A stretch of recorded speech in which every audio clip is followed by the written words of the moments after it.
to share, I guess, the slides.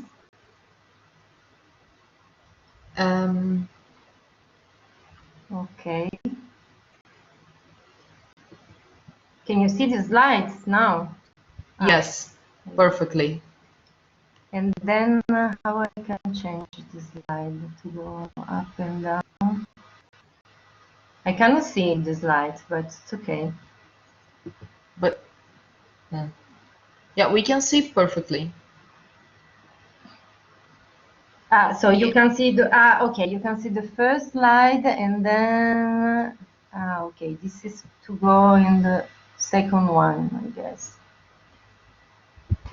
It's just a little bit slow. Okay, amazing. I think it's working now. Yeah. Okay. So can I start? Yes, go. The room is yours. Go ahead. So, thank you very much. Well, my name is Giulia Parola. I'm from Italy, but actually I'm a visiting professor in Brazil, in the Federal University of Rio de Janeiro.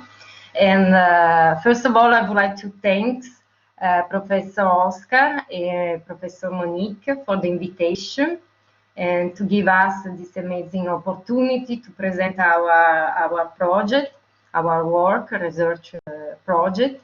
And I would like to also congratulate you both for the choice of the topic of this webinar, and the cultural pluralism and right of minority, right of minority, because I think it's a really important topic.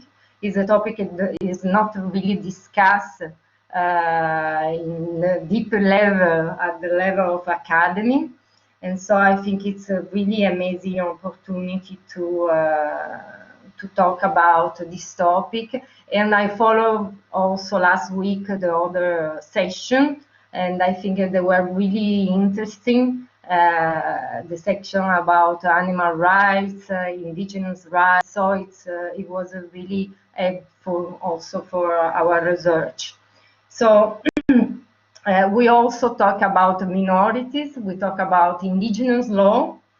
And our article is a joint article between 5 persons, 5 friends also. And my presentation is an introduction for my colleagues to talk later. And this work is this research is work in progress. So it's not really.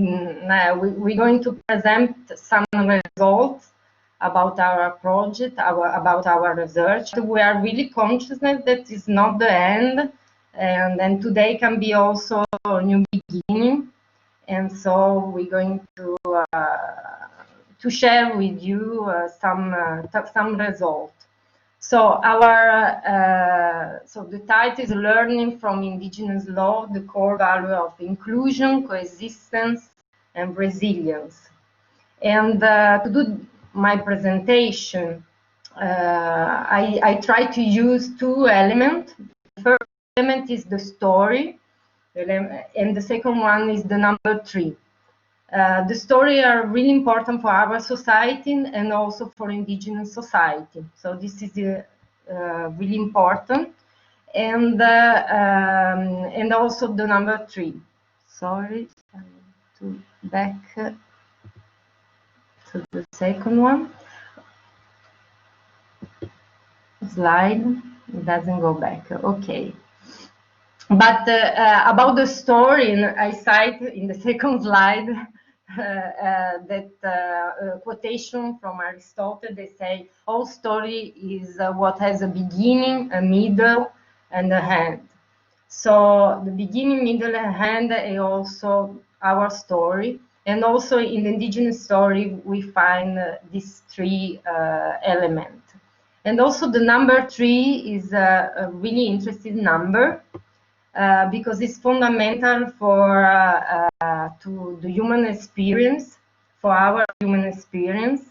the storytelling on Broadway and Hollywood, known as a three-act structure, to the world of idea of Hegel's dialectic of thesis, antithesis, synthesis, to the classic music sonata form of exposition, development, and recapitulation.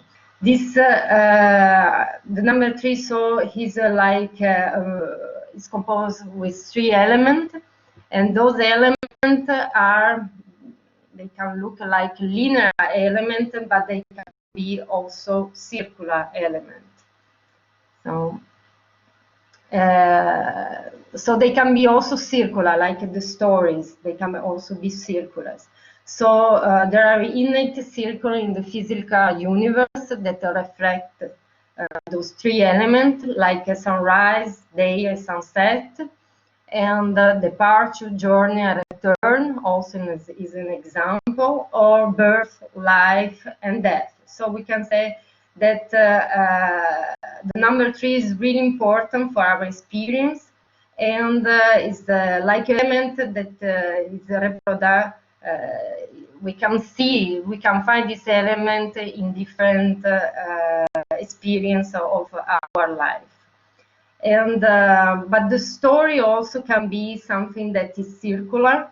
I quote Tim Burton, this sentence, this quotation that say, every story has a beginning, a middle, and an end, not necessarily in that order. So this is a little bit our idea that there is something that is not linear, but it can be circular. And also our project is also story. And so all the story has a beginning, a middle, and we hope a happy end.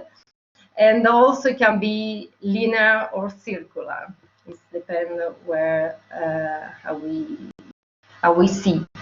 So the beginning of our story, so the beginning of our project was in 2018 in Oslo, in Norway. We met. We were 9 legal researchers, and so the goal, the main goal, the main aim was to try. I underline this verb, to try. Listen to other voice. So the voice from indigenous people, and also to learn more about the methodology. So the research project that started in 2008, that is still working on, is on indigenous law and methodology. And what we understood that the indigenous law is not really the same system, and so it's not really it doesn't really include our models, we can say Western society way to think. So the indigenous law is include a lot of elements, and like knowledge, like cosmovision, story, tradition. So it's different compared to our law, our system of law. And for this reason is still really criticized for adopting a non-scientific and non-objective method. So our goal was, our idea was to try to reject some universalization, or some models that we have in our legal approach, that are based in the same state-oriented perspective, colonialist approach, and asymmetrical relation of power. So this was a little bit the idea, and was, well, we can try to endorse alternative proposal that make a room, for example, for indigenous worldview and for an indigenous methodology. So this was the beginning, and the middle of our story was to identify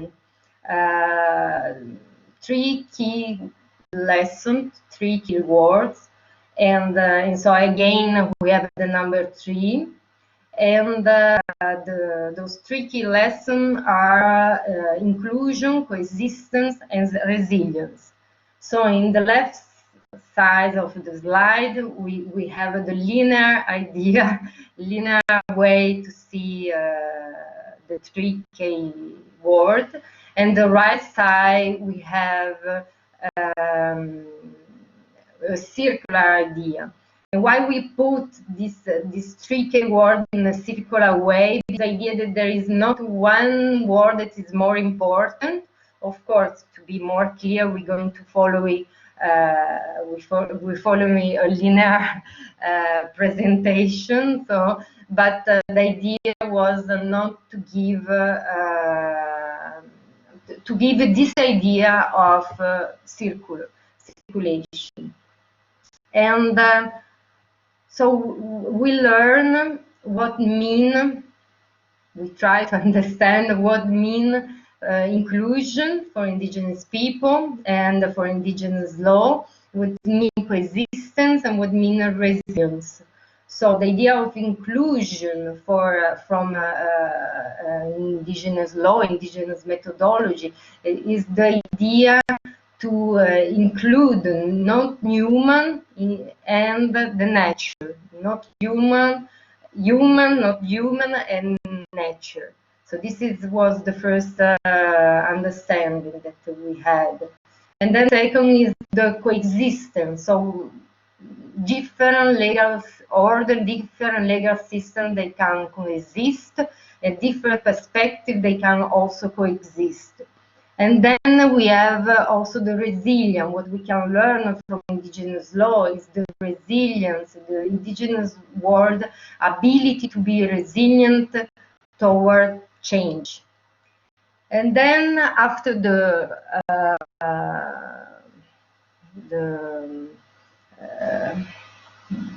after to select those 3 elements, we try to see how we can apply those elements also in our system.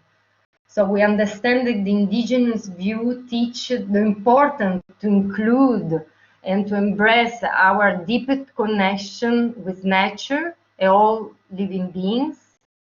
And so also the legal system can do this.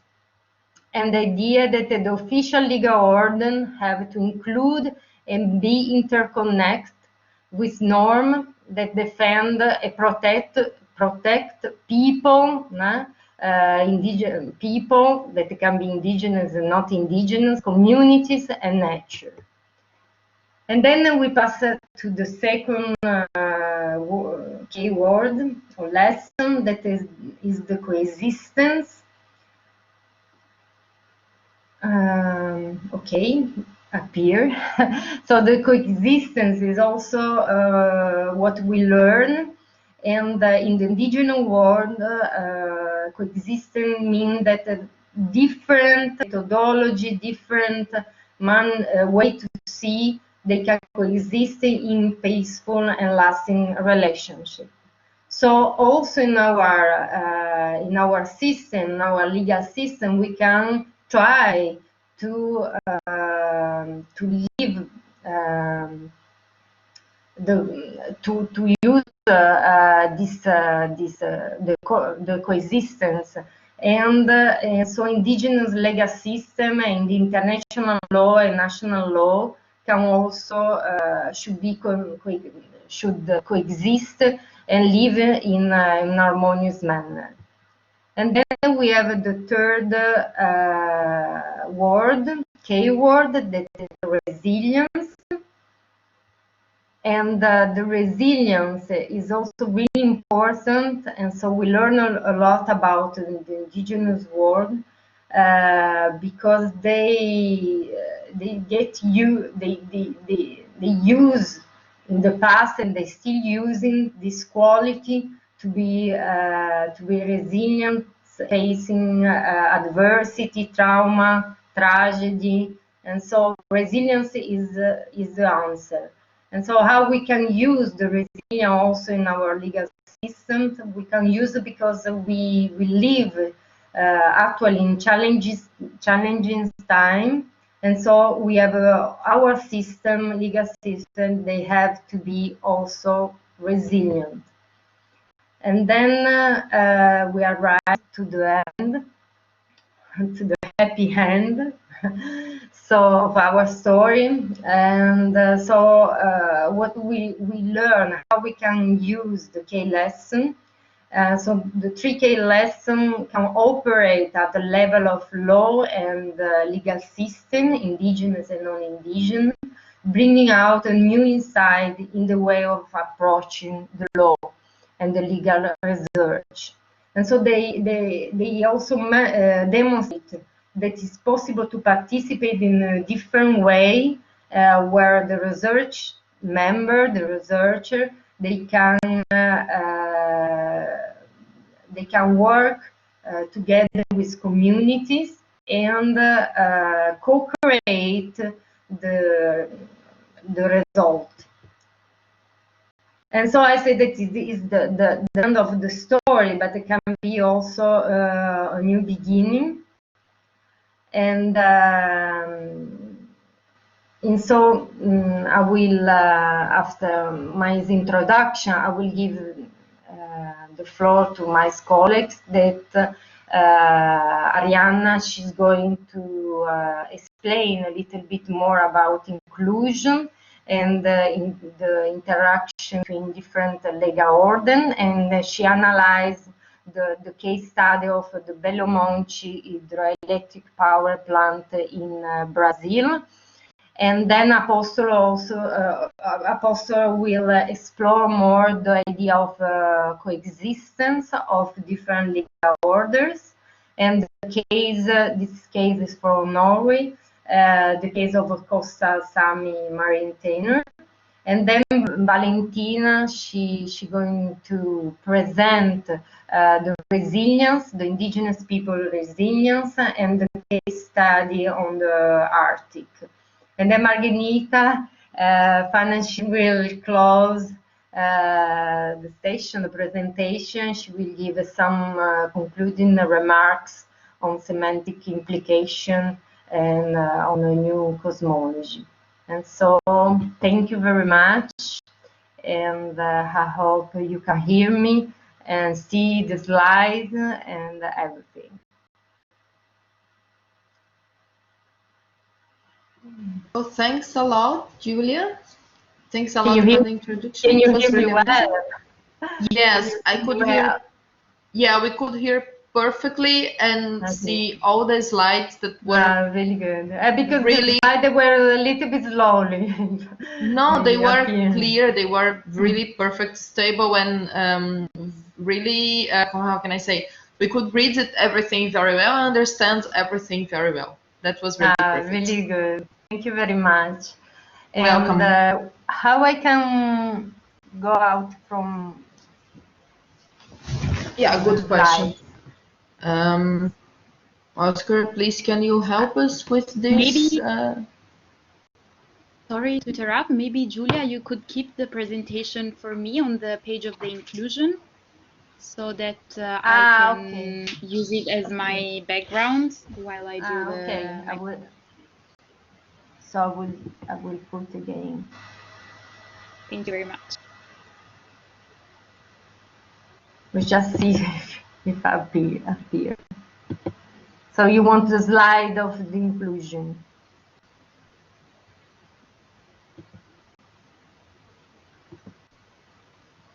Okay.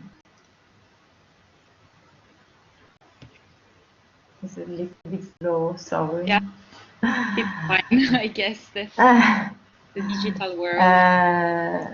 Yes. Maybe. Inclusion, okay. Perfect. Awesome. Okay, thank you.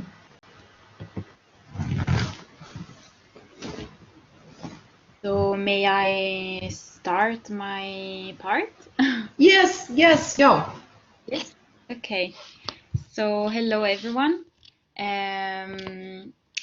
Thank you very much, Giulia, for your introduction, and thank you, Oscar and Monique, for setting this beautiful webinar up. It's a real pleasure to be part of this connection, this network, and I think that many beautiful things will come out after that. And also in connection with the other groups that have been presenting in the previous webinars. So my name is Adriana. I'm a PhD student at the University of Macerata in Italy, and I'm working on epistemology and knowledge creation and traditional ecological knowledge in agriculture through a gender-sensitive lens and feminist political ecology. So I'm looking for alternatives to the current dominant production system that actually go deep inside very contemporary political issues in rural areas. But why am I now speaking about inclusion, and why the choice of the case of the Belo Monte hydroelectric power plant? So I will give you a little storytelling of my connection with Brazil and with the rural world. I've always been interested and connected to the rights of minorities, always felt an urge to study and deepen the discourse and understand more of a world that was far but not so far from mine. Not so far because now I live in the center of Italy. It's really weird maybe for a person that has grown in the north of Italy, which is super urban and industrial, to move to an area that is more rural and connected to tradition. So, so I've always been connected to this side and this world. In 2016, I was in Brazil for an exchange during my last year of master, and I've been lucky enough, well, to work at the FGV Getúlio Vargas in São Paulo with the Clínica de Prática Jurídica de Direitos Humanos e Empresas, so the legal clinic on human rights and enterprises, and to get to know a bit the situation of Pará, which is a region in Brazil, as many of you know, or most of you know from reading my short article, short presentation. And the construction of a hydroelectric power plant. So I entered into contact with the Ribeirinhos, who are a group of people living on the river. When I was doing a trip in the Amazon, I was welcomed by a group of Ribeirinhos in another area, actually, on the Rio Negro. But I found out in their way of living, in their way of conducting slow lifestyle, connected but still far from capitalistic view of production. I found a way of really connecting with nature and living in the nature that was, well, surprising to me and also amazing in a way. Without really taking the view of a white European student, I was really empathetic and really connected with these people and wanted to know more about the other Ribeirinhos living in another area that was strongly impacted by the construction of a hydroelectric power plant. So since 2015, about 40,000 Ribeirinhos, I found out, were displaced by the Brazilian government due to the construction of the Belo Monte hydroelectric power plant, which was the former Altamira complex. Initially, the third largest then part of the Programa de Aceleração do Crescimento do Governo Federal. I find this very interesting and scary that such a huge project that in the end would impact and have positive effects on only a part of the Brazilian population, mostly of the people living in the south of the country, had been considered a program of development and acceleration of the whole country, while it was actually destroying a lot of the environment of the country and a lot of the cultural tradition and story of the country in an area that was before untouched, or at least almost integral. So the Plano Básico Ambiental made by the Norte Energia, which was the, let's say, company taking on the project, ruled a dismissal procedure for the 40,000 ribeirinhos living in the Xingu Basin in the Pará region to start the construction of the dams. So the ribeirinhos, who are they? It's a general term that is used to appoint a range of denominations of the peasant groups living in the Brazilian Amazon, and is a category that identifies as tribal when quoting the ILO Convention number 169. So these sociologically diverse communities have some common features in their relationship with the environment and natural resources. In the Xingu Basin, the ribeirinho groups are better known as beiradeiros, which means people living in the water, or povos da águas. So they're not considered indigenous, because they don't have the indigeneity, let's say,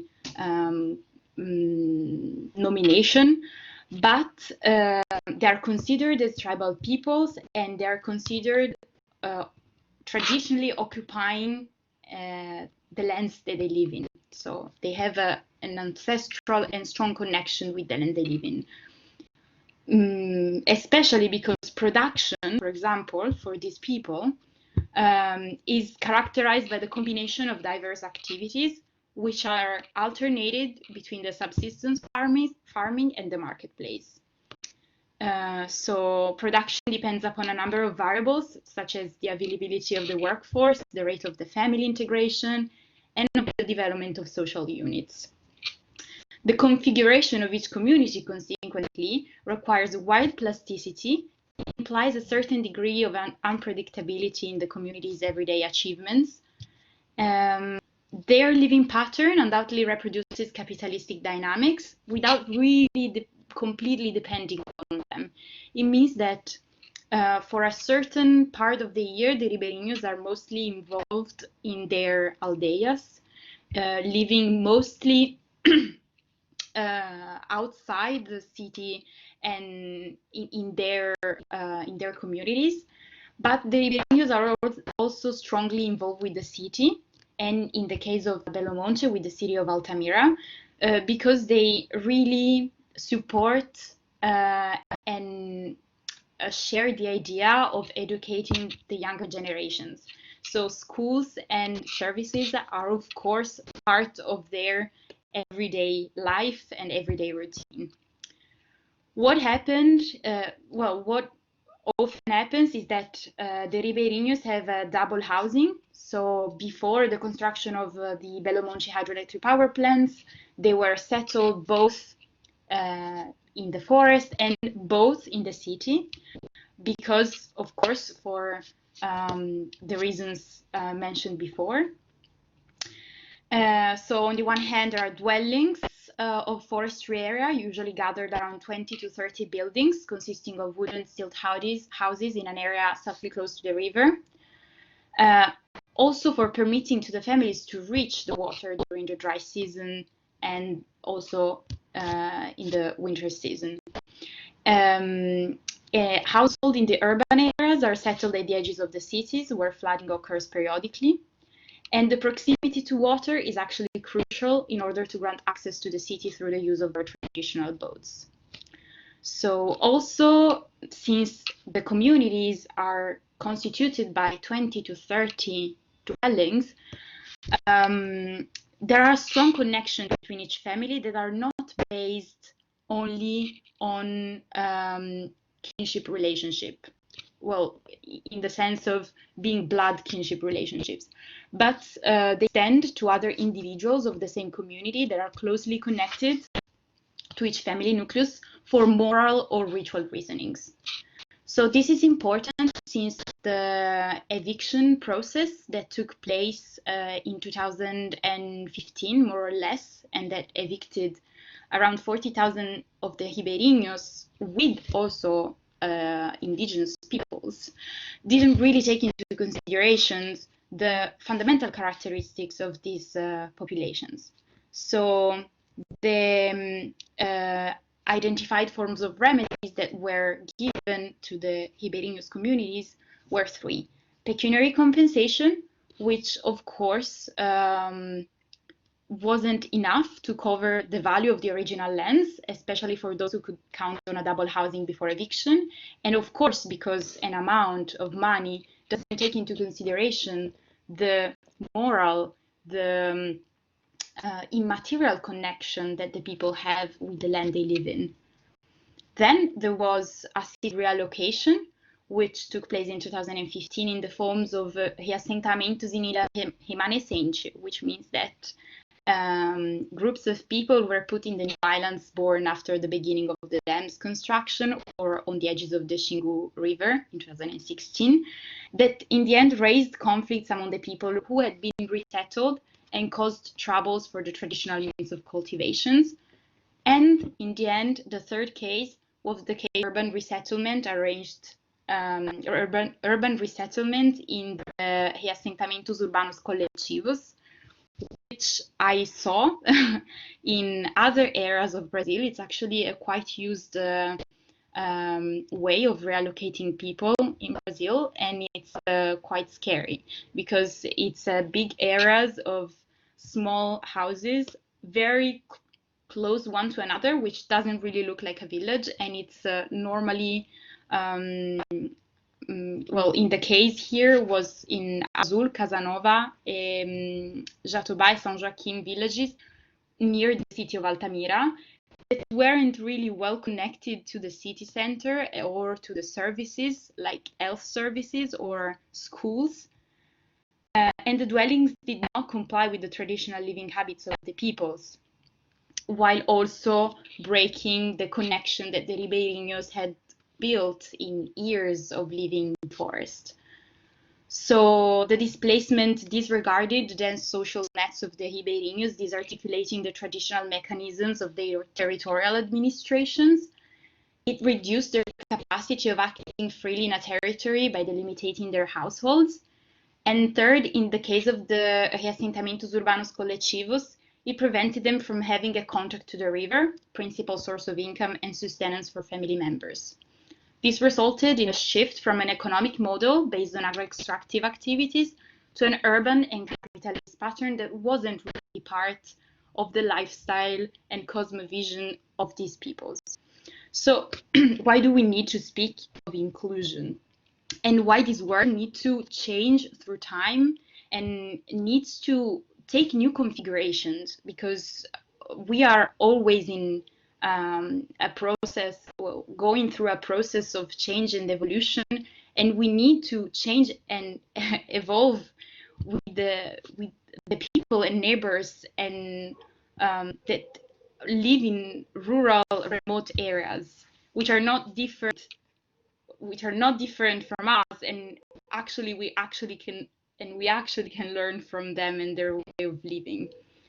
So we need inclusion in the case of the Ribeirinhos because we need to give credit to the cosmovisions of the tribal peoples and to respond in a more comprehensive way to the moral damages that these people faced during the process of eviction, including the distress of removed from the river, the grief from the loss of habits and habitats where the tribal groups used to develop their collective identity, the suffering from the destruction of the environment toward which these people developed a symbiotic relation, the sense of desolation brought by the involuntary break of each family's social ties and the discomfort of having to accept states' choices and decisions.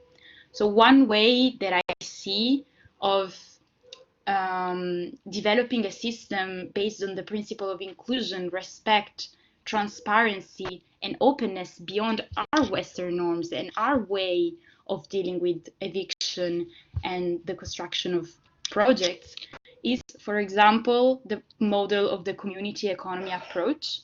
This is something I've been connecting recently, and it's a way of really understanding the economy beyond capitalistic concerns and capitalistic terms, while putting at the center community as a system, and, for example, the ribeirinhos as a whole. So not single individual ribeirinhos receiving, for example, money to deal with the loss, as well as with change of the environment, but actually putting the community as a whole at the center, and seeing it not as an obstacle, but more as a companion and a group of people that could actually participate and work with inclusivity in the process of what is called development. Also, this would reduce the community instead to an archaic and pre-modern form of social organization distinct from the economy, in something that can actually be dynamic and evolve through time. So the community has and might have a choice and perhaps needs and desires, and in a way of, well, including the community in the decision process would help to make a change from, let's say, a system that decides for these people that actually have a lot to teach us, to a system that could actually listen to them and their concerns and their perspective, and go maybe for grounding community and environmental well-being. So I stop here and get off. I'm sorry for that, but thank you. Thanks a lot, Ariana. It was really amazing explanation. So now Ariana presented the inclusion topic. Now I guess Apostolos with coexistence. Hello, can you hear me and see me? Yeah, really fine. Yeah, perfect. Thank you. I would like to thank Oscar and Monique for the excellent organizing of the workshop. I managed to attend some of the previous sections and I truly enjoyed, and I've been enjoying a lot so far the chance we have to sit today to share our own work. So thank you, Giulia, for the inspiring introduction, and Ariana for your excellent presentation. And starting from what Ariana mentioned, that indigenous communities should be seen as independent systems, and should be not only integrated but complement the existing system. I would like to share my own work with the Coastal Sami communities of Norway. So I have uploaded my PowerPoint presentation, and let me check if I can share it with you.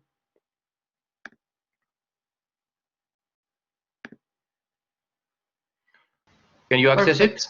Yes, Perfect. We can see. So Perfect. what I aim to investigate in my project is that across the fjords of Norway, there is not only state law which is applicable to marine resource management, but there is also indigenous law and customary law which has been practiced and used since time immemorial. So Next. Okay, just take some time to go to the next. So in my project, I'm investigating the case of Coastal Sami marine tenure. And for those of you that you are not familiar with the term of marine tenure, talking about marine tenure system, we mean sets of mechanisms which are frequently encountered in coastal regions and are widely interpreted as a form of management of marine resources. And the legal value of marine tenure system has been noted by many scholars across the world. So you can see a map here, and from Brazil, I take you to the high north of Europe, and the red part marked on the map is called Sámi, and is a traditional cultural region of the Sami people. And as you can see, it's overlapping the three Scandinavian states of Norway, Sweden, and Finland, as well as the part of Kola Peninsula and North Karelia of Russia. So I'm going to give you a few demographic and historical information about the Sami people and the Coastal Sami that I'm going to present before delving into the case study. Next slide. So it's estimated that today there exist between 60,000 and 120,000 Sami individuals in all these three states. So you can see that the number is quite generic, and this is because not everybody is registered as a Sami, or not every indigenous person decides to involve themselves in the official state mechanisms that encounter who is indigenous and who is not. So as you can see, a big part of this traditional region is spread across the coast of Norway, and this is where the Coastal Sami, as the name reveals, have been living since time immemorial. So traditionally, the Coastal Sami have been fishermen as well as farmers, while there is evidence that settlements in these areas date back to approximately 10,000 years ago. Of course, evidence of written sources came much earlier in the history of Scandinavia, so we can undoubtedly say that these people were Sami only from the 6th century before Christ, but it's quite widely accepted that they were the first people that ever resided the north of Scandinavia. So literature has recorded that the Coastal Sami, since time immemorial and based on customary use, used to a local system of customary marine tenure, or different systems across different fjords and coastal areas, aiming to regulate the access to marine resources and govern their waters and coasts. So in that sense, customary law has harmonically coexisted with Norwegian state law, which started to develop much later, and until recently there were not any single conflicts between the different legal orders among state instrument and indigenous community. The reason was that in Norway for many centuries there's been abundance of resources. Cod, which is the main fish that has been harvested historically in the region, was abundant all over the coast. So that implies that even if the local populations of the fjords of Norway were using customary systems that they were incompatible with state law governing fisheries, the Norwegian state really didn't care for such overlaps as long as there was fish for everyone. So, however, the situation started to change for the Coastal Sami from the middle of 19th century to the late 20th, actually, as some scholars have been arguing. And we are talking about the Norwegianization policy, according to which the Norwegian society was aiming to assimilate the Sami people. Assimilation of indigenous communities is has been quite popular all across the world, and it's a dark page of the legacy of most Western contemporary states. However, because of this assimilation policy, the Coastal Sami, as well as the Kven minority of Norway, were really badly impacted and almost extincted in many coastal regions. So in addition to that, short after the Norwegianization policy was officially finalized by state instruments, an ecological crisis came to the fishing resources of coastal cod, which was mainly traveling from Barents Sea. It's the anadromous species of not the anadromous, sorry, the migrating species of cod, which suddenly moved away from out of many fjords, and was also the population started to reduce. So in response to this ecological disaster, the Norwegian state decided to to introduce an individual vessel quota system, according to which only a few fishermen were qualified to exercise the fishing work. This vessel quota system was mainly acting in favor of the large-scale fisheries industries, which were growing after the industrialization and modernization of the fisheries sector or in the middle of the 20th century. In addition to that, the Norwegian state started to privatize some particular parts of the Norwegian fjords when developing aquaculture from 80s onwards. And today, Norway is the global frontier regarding aquaculture, and especially salmon farming. As a result of all these measures, the number of registered Coastal Sami small-scale fisheries vessels decreased by a factor of 6 within 40 years, and in the region of Troms County, where the case study I'm going to present was conducted. The only advocate for the rights of the Coastal Sami people was the Coastal Fisheries Commission, which was elected in 2008. However, they didn't manage to succeed any new legislation or any new measures for the Coastal Sami, besides several quotas that they were given for, such as SIMs for business development. So the Bible of marine resource management in Norway is stating that is the Marine Resource Act, which states that the wild living marine resources belong to the Norwegian society as a whole. So I've highlighted the last part of this sentence because, as you can probably observe from what I stated previously, this understanding of common access to marine resources from all the Norwegian society is overlapping the exclusive conception of access to marine resources, which was consolidated within different fjords. So, and this is the question I've set in my project. So, do they really belong to the Norwegian society as a whole, or are different understandings amongst coastal and indigenous communities? So this principle is called allemannsrett, which means right to can be enjoyed for everyone residing in Norway. So in my project, I aimed first to investigate when the principle of common access was consolidated in Norwegian law, and since when it started to overlap the customary systems of tenure that they were practiced within Norwegian fjords. So I searched the archives starting from the Icelandic sagas of the 6th century to literature to the present day, while I also conducted actual fieldwork with Coastal Sami communities of Troms County.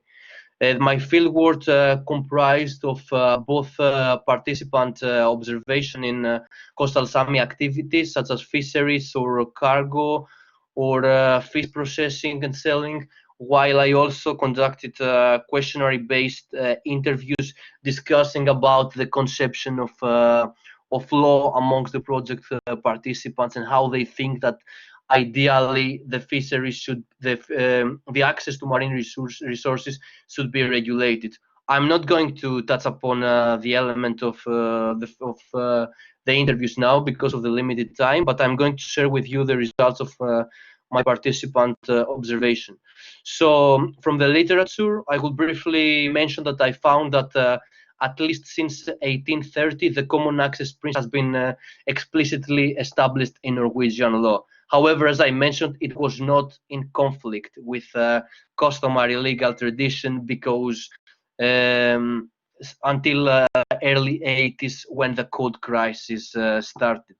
The only evidence of customary use in Norwegian communities has been the fisheries case of 1951, when the International Court of Justice acknowledged that the residents of the northernmost part of Finnmark in Norway have been fishing in the fjord since time immemorial and based on customary use. However, the court case didn't refer anything to indigeneity or to the Sami people.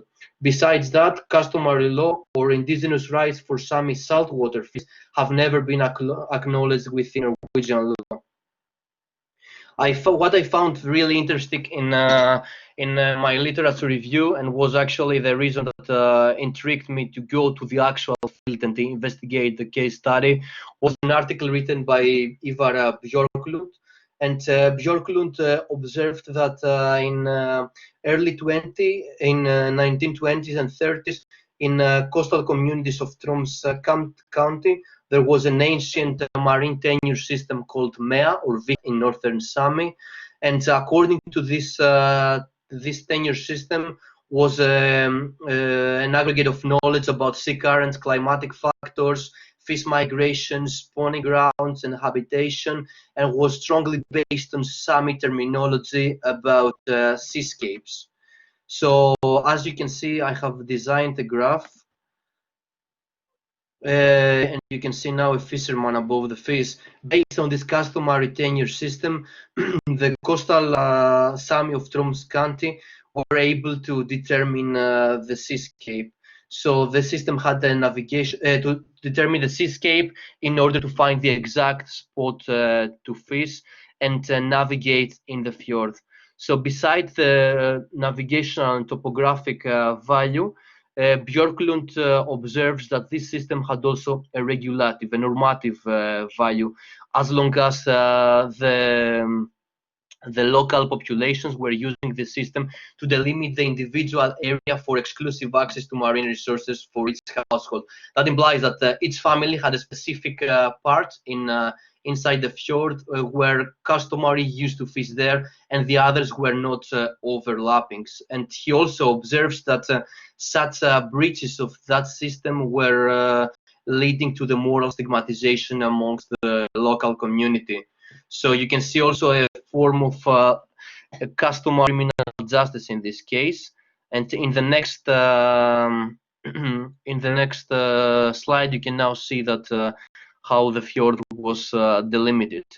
So in my work, I decided to go to the region of that Ivar Björklund has mapped, and while I interviewed coastal Sami fishermen all across the coast of the country, I went in Kvenagen Fjord to conduct my participant observation, which included participation in small-scale fisheries, assisting in fish processing and selling at the local market in Purfjord, visiting a local product and market over there, traveling alongside the captain of a cargo ship, and I spent also a few nights in the coastal Sami community of Dunvik.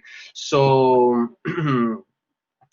I had to deal a lot with methodological consideration before entering as a white male person in indigenous community, and I had also a lot of struggles with the language and several barriers. I had to play the snowball to approach my informants, but I'm not going to elaborate now, also because of time limitation to the methodological considerations that I took into account. But what I want to highlight is that my participation in small-scale fishing in Kvenagen in winter 2018 and 19 demonstrated that the contemporary Sami boats are very well equipped with all modern equipment, navigation systems such as sonar, and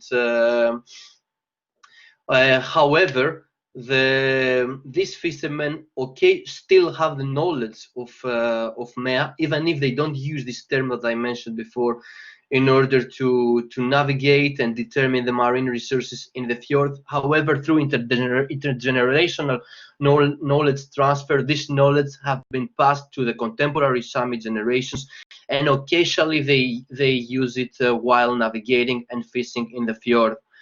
They also still use Sami terminology for several landmarks when navigating inside the fjord. So I'm going to summarize a bit my findings throughout that project. I found that traditional knowledge is still alive in these communities, and besides the strong assimilation policy and the ongoing state regulations that the Coastal Sami have been experiencing for the last 40 years, people still use traditional knowledge to delimit the individual area for exclusive access to marine resources, as it used to happen before, like in the study that Björklund demonstrated in 20s and 30s. So I admitted that the customary marine tenure system is still practiced there and still has a legal value. Of course, according to state law that regulates the free access to marine resources for every Norwegian citizen, the Coastal Sami of the case study cannot deny others from entering the fjord and using it.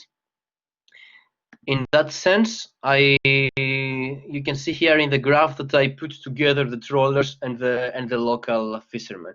So that implies that when these people are fishing each other, they still follow this traditional tenure system. But when the state trawlers are entering the fjord, then they cannot really deny state by taking the marine resources.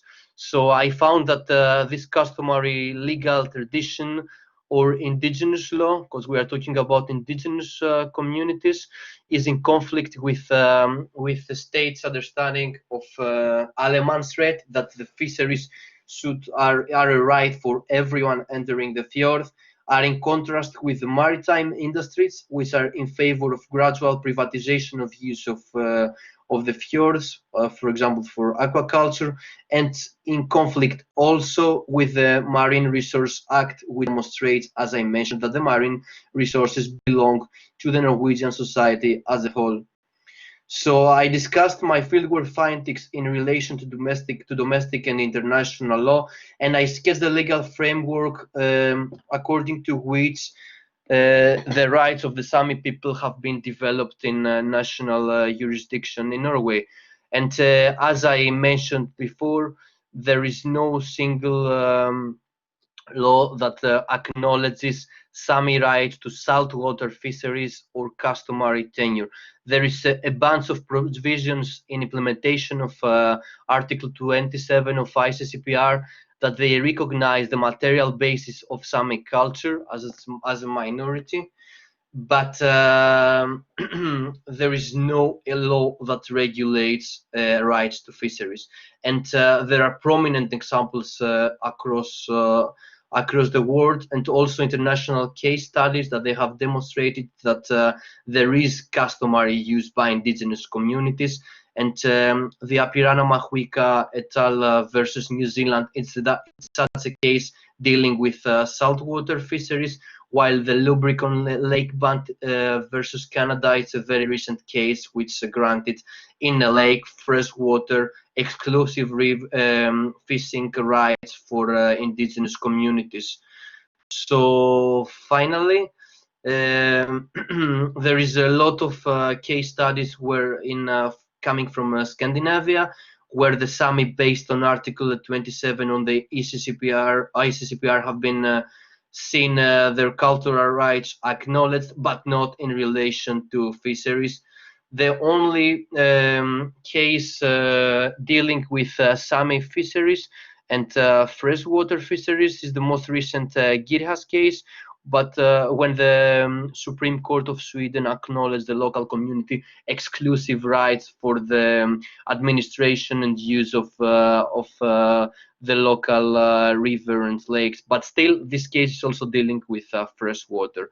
There is an important body of international soft law which acknowledges the use of the incorporation of indigenous customary tenure, as well as the protection of indigenous fisheries, and especially two guidelines that I am highlighting here used by the Food and Agriculture Organization, while the issue of the Coastal Sami fisheries has been also addressed by the special rapporteur of Indigenous Peoples, as well as the Committee on Limitation of Racial Discrimination. And to conclude, I am going to summarize the findings of my study. I admitted that I found that still customary law and the traditional understanding of marine resource management is still in practice. It still exists, at least amongst the participants of the project and the communities of the case studies. And what I found the project is that the situation for the Coastal Sami is only deteriorating, and as long as Norway insists not to acknowledge Sami rights related to fisheries or coastal or customary marine tenure, the project participants wait the custodians of this knowledge and this legal traditions. However, the question now lies upon how long can the existing under the existing conditions these legal traditions survive and remain resilient in the light of change. And talking about resilience, I would like to finish my presentation here and welcome Valentina to go on with your own presentation on resilience. Thank you very much for your time and your attention. Thanks a lot, Apostolos. It was really, really amazing and really interesting. So now I I call Valentina to go forward with Hello, everybody. Yes, resilience. I'm here. Yeah. Okay, so Hello. Hello, Go. everybody. Go for it. Hello, everybody, and thanks, Apostolos, and thank you all. Thank you, my friends, actually, for these amazing inputs, and also thank you, Monique and Oscar, for having us here today. So it's a very, very good pleasure. So my name is Valentina de Gregorio, and my contribution today will be focusing on one specific word of this amazing work that we have been doing together, which is resilience, and in particular how resilience-based solutions can be a new old narrative and alternative to local and international development policies that so often contributes to food insecurity and malnutrition in many Arctic rural areas, then causing their depopulation, fomenting rural-urban migration, and also social inequalities. I'll just give you some few words to present myself and to give context of such a research. I'm currently employed at Slow Food International, which is an NGO which is based in Piedmont, in Italy, which has been working for over 30 years to increase awareness on the production, the distribution, and the consumption of good, fair, and just food for everybody. Slow Food is an international network which is rooted in more than 150 countries in the world, and it also works on two thematic networks, which are migrants and indigenous people. So as you can see a little bit from the beginning of my presentation, I'm gonna talking about food insecurity because food is in fact my background, both in terms of education and also profession. And I came across the specific theme of indigenous food systems, especially 2 years ago when I was working within the civil society and indigenous people mechanism for the relations with the Committee on World Food Security, which is based within the FAO in Rome. The Committee on World Food Security is the foremost inclusive international platform where governments, civil society, and private sector are seated together at the same table, discussing and adopting political recommendations on food insecurity, hunger, and the right to food all around the world. So basically, when I was there, I was part of a specific working group addressing the issue of how urbanization is contributing to rural transformation and urban migrations of indigenous people and the consequent change of habits, including the eating ones. So being the world so interconnected, I then realized that the root causes, the consequences, and in general, the patterns that we can talk about when it comes to urbanization and rural transformation can be similar or can be the same of those that many indigenous people are experiencing all around the world. So I decided to put myself on studying the case of Arctic indigenous people.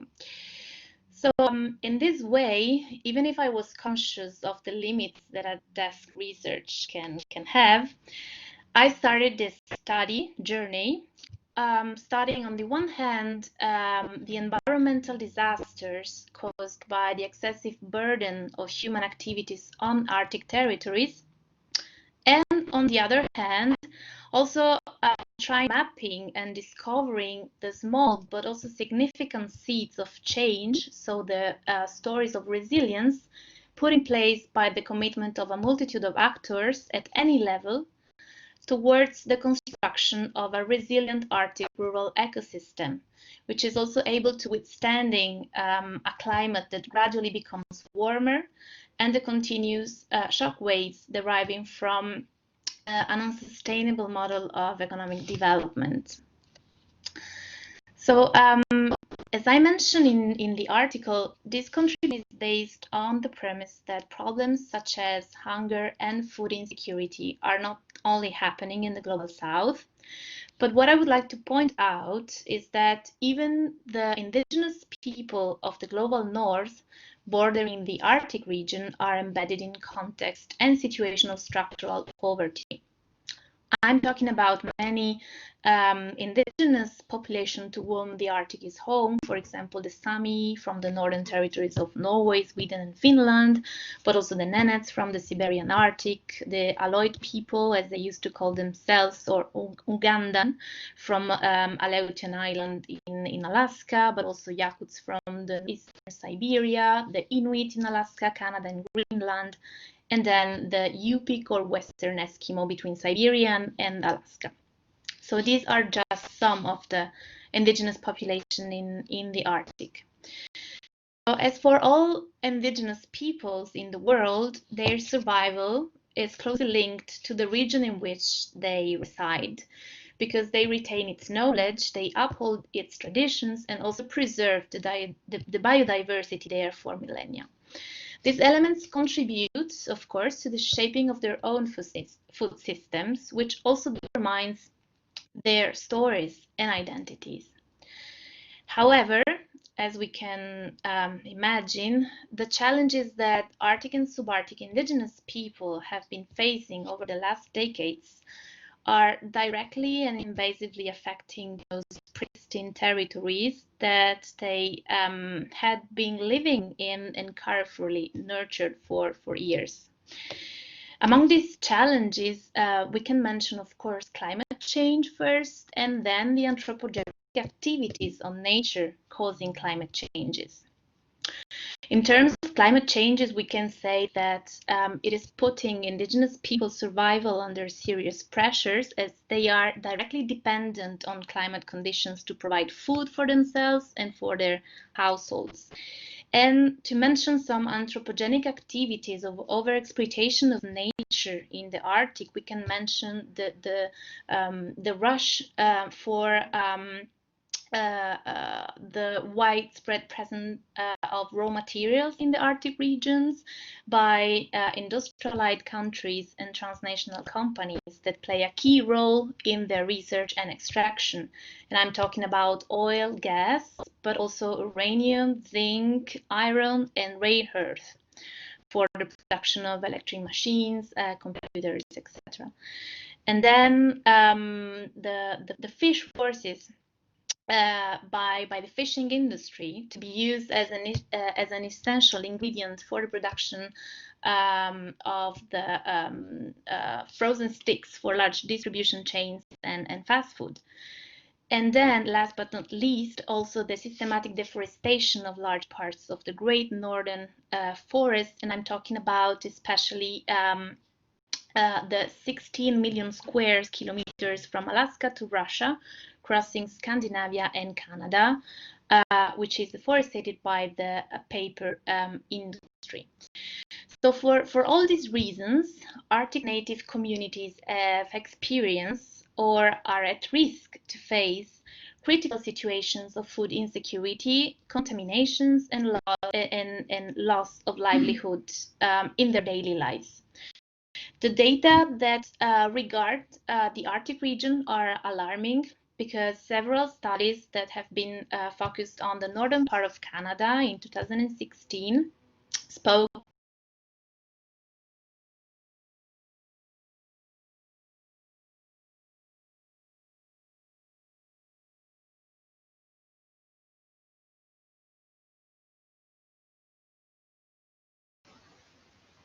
Well, I guess we have to wait a little to Valentina to come back.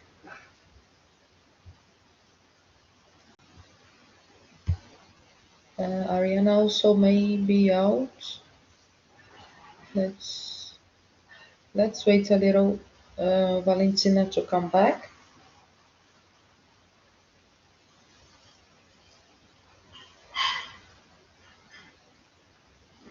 progress, but also access to quality services and financial resources are emphasized. But we also know that, on the other hand, in cities, challenges such as poverty, social exclusion, and changing the patterns can also be emphasized. So if someone decides to leave, someone decides to stay, making climate resilient solutions a reality. And this is the case of the reindeer herders in Siberia that I would like to address with you today. So give you a little bit of context, for indigenous population in the Arctic, the reindeer transhumance, which is a 1,000-year tradition, represents the main form of livelihood. Reindeers are in fact the basis of the traditional economy of many indigenous communities, but also they are not all important from an economic point of view because they also have a high cultural value, and they are protagonists of mythologies, parties, and ceremonies. So this ancient custom, however, is today strongly threatened by climate change, and the survival of the families of nomadic reindeer herders and their ancestral world is at risk. Why this? Because the global increase in temperature, which is occurring significantly faster in the Arctic region than in the rest of the world, is causing even shorter winters in all the Arctic, then altering the reindeer migration and feeding, especially in the Yamal-Nenets autonomous region of Russia in Siberia, where Nenets people live. Over there, plant species are in fact moving north and the most desolate waste of the tundra, making access to food a real challenge for animals. So this concern, combined also with the need to safeguard an animal which is considered almost holy by the local people, has pushed the Nenets people in the elaboration of concrete measures to adapt to unpredictable climate circumstances. To this end, local shepherds have decided to couple their millennial knowledge and care for the environment with the most advanced engineering technology, thus bridging the distance between indigenous and social scientific expertise. So from the early 2000s, to face climate change and develop adaptation strategies, the Siberian shepherd communities have decided to make some partnerships with the scientific world, with the scientific community. In this way, they managed to link two apparently different worlds, which is the traditional knowledge of local inhabitants who are really attentive observers of the natural world and its phenomena for thousands of years. And on the other hand, the most modern technological knowledge, thanks to the support of the NASA satellites. This unprecedented initiative, because it is actually, for the protection of reindeers, has led then to the development of an international and interdisciplinary collaboration with several scientists. And from this mixture of know-hows, the EP-ELAT was born. EP-ELAT stands for Reindeer Herding in a Changing Climate. It's the name of the project. So reindeer herders, then linguists, and then meteorologists, and then lawyers, anthropologists, biologists, and geographers, and also philosophers have been working together on the EP-ELAT project under the supervision of indigenous institutions and organizations, with the aim of evaluating the vulnerability of reindeer herders and offer them data and information to respond to climate change while increasing the resilience of reindeer herding. This is because NASA's remote sensing data provides shepherds with valuable information to better deal with transhumance, such as forage quality, the changes in snow cover, and also infrastructure development. As you can see, the success of this initiative depends on the mutual collaboration and sharing of information between natives and researchers, with the full involvement of indigenous peoples. In fact, we can say that the EP-ELAT project represents the first innovative step to allow the traditional societies of Siberia to perpetuate their lifestyle and culture, providing them with access to modern technology. So unlike the previous initiatives, in which indigenous people have been often the subject of the research, in this case, we can see that the natives themselves are the people who lead the project and the collaboration between indigenous people and scientists. So its uniqueness lies precisely in this, because indigenous people are not understudy, but rather active actors in making the right decisions for themselves in this respect. So I think the story of EP-ELAT can be a case of resilience, but at the same time, I also think that resilience cannot stand alone.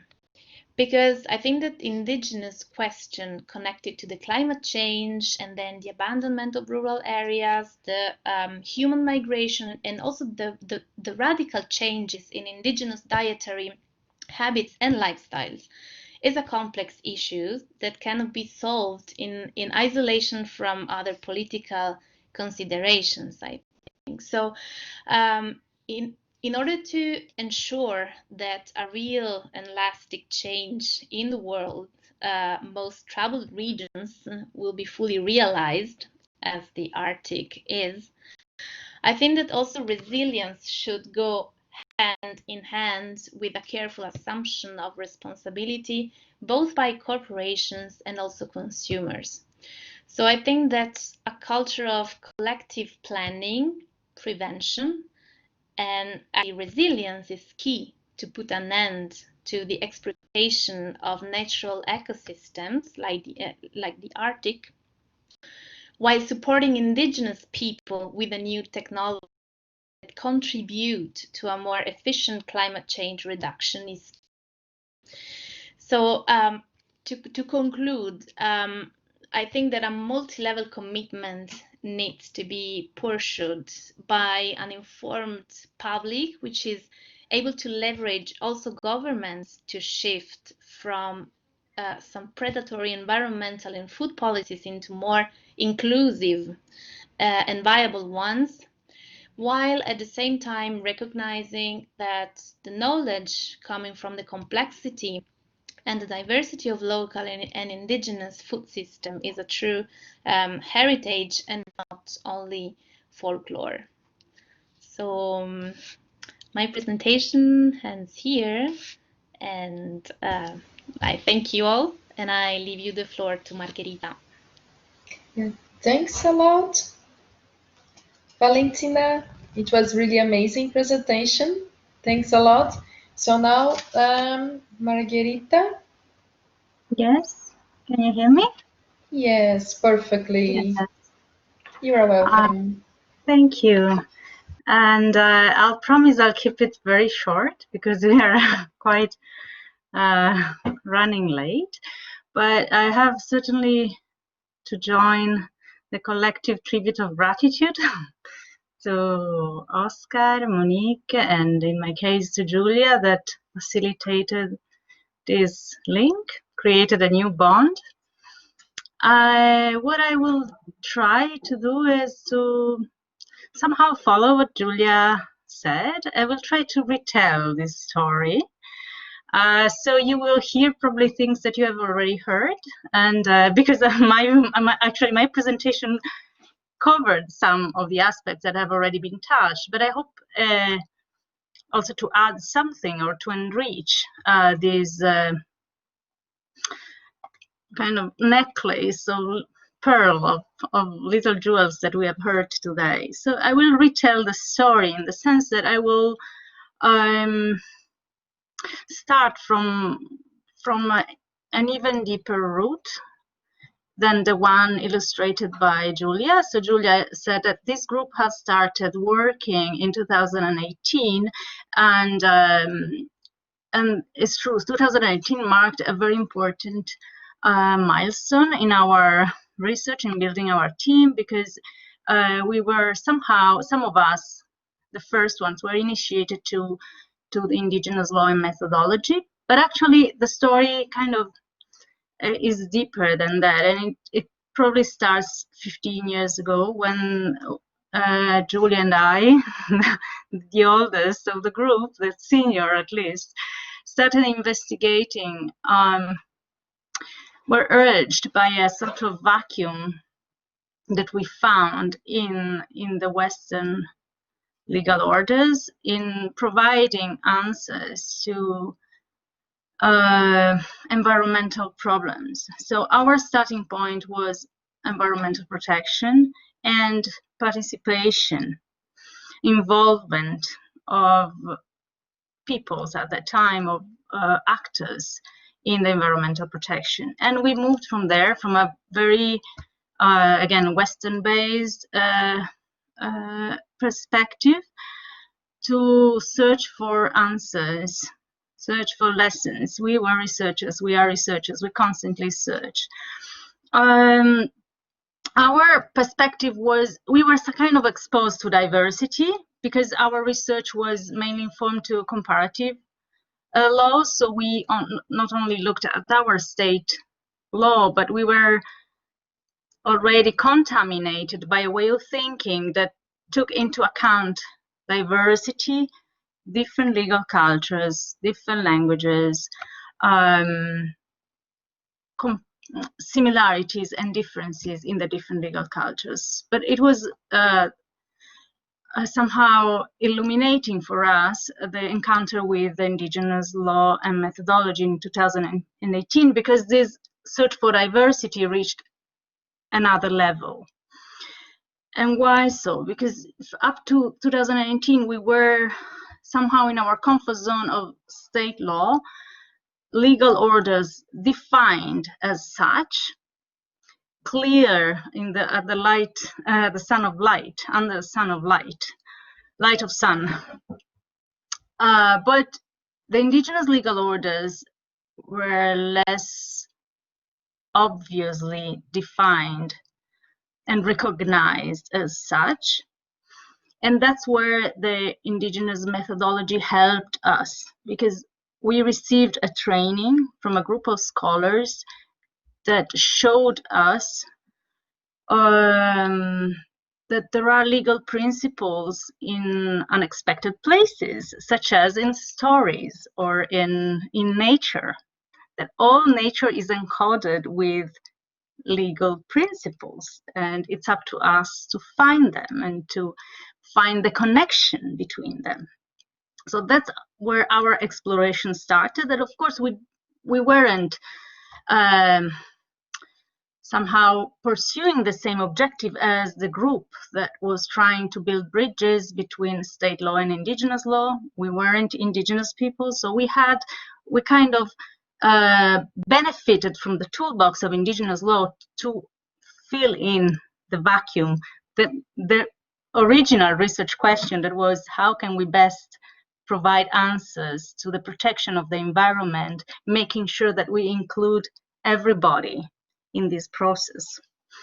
So it was an instrument somehow to answer our research question. And in looking for answers, we try to find common patterns, and this attempt developed into a book, into a proper constructed research that was rooted around the three principles you have learned about, some examples you have heard about today.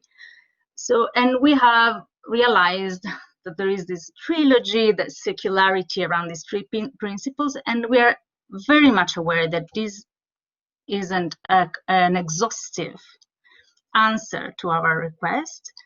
Nevertheless, we found some deep truth in each and every principle, in the meaning that lies behind the principle, because again, the definition in itself can be the mirror of our own vision. The word inclusion, the word coexistence, and the word resilience are certainly coined in a Western-based environment, but the meaning that lies behind them goes beyond somehow the Western legal tradition, and that's where we found authenticity and somehow the way forward for our search.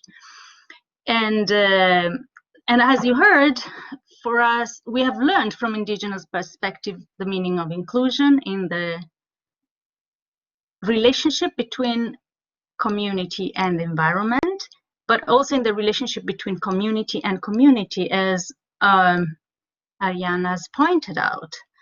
There is a quest for including legal order and need to include legal orders that have been marginalized, neglected, not recognized within a system. And then we move to coexistence, which has it's a fluid concept, so it intersects inclusion.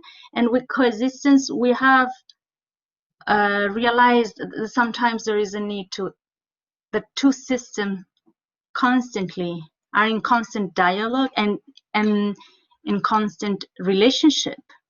So, and we have heard from Apostolos that one risk is the risk to assimilate, which might derive also from a good intention to include, but to prevent that risk, we have to make sure that the system are still in their integrity, interacting together.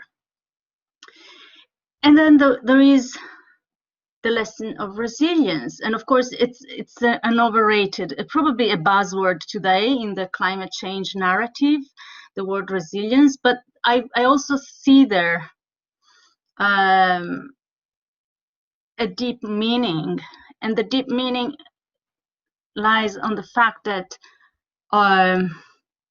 indigenous peoples teach us that we have to evolve with the environment, that we have to come out of tragedies that come for anthropogenic and not anthropogenic reasons, and develop or create something new. And that's where our research is leading to, or at least in our visionary attempts to develop a research, to find new ways to contribute to a new ontology,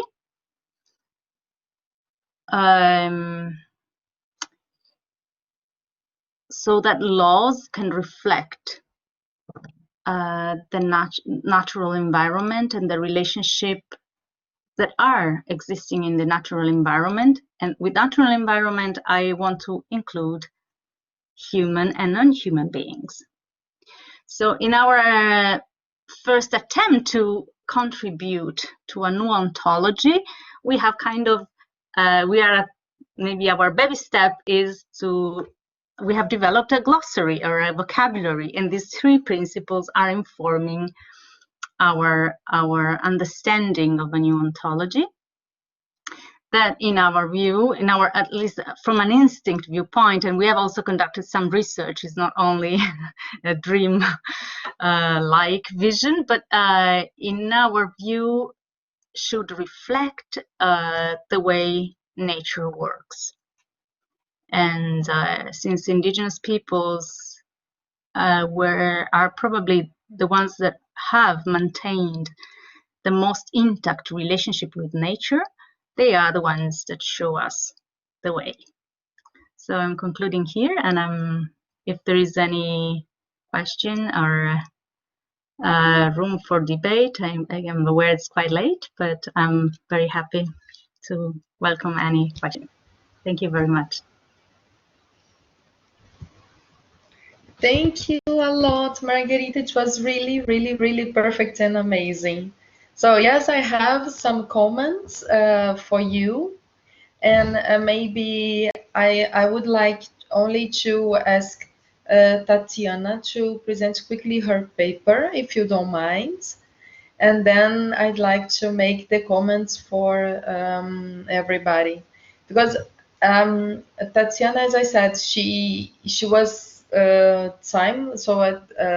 ago she was in the second session, and she's also talking about some specificities of some people. So I guess that will be some connection.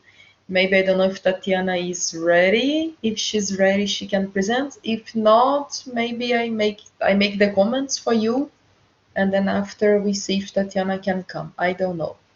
Tatiana, if you can hear us, please turn on your microphone. Let's see. You hear me? Yes. Yes, okay. Since it works today. Yes. Okay, good. do you hear me? Okay.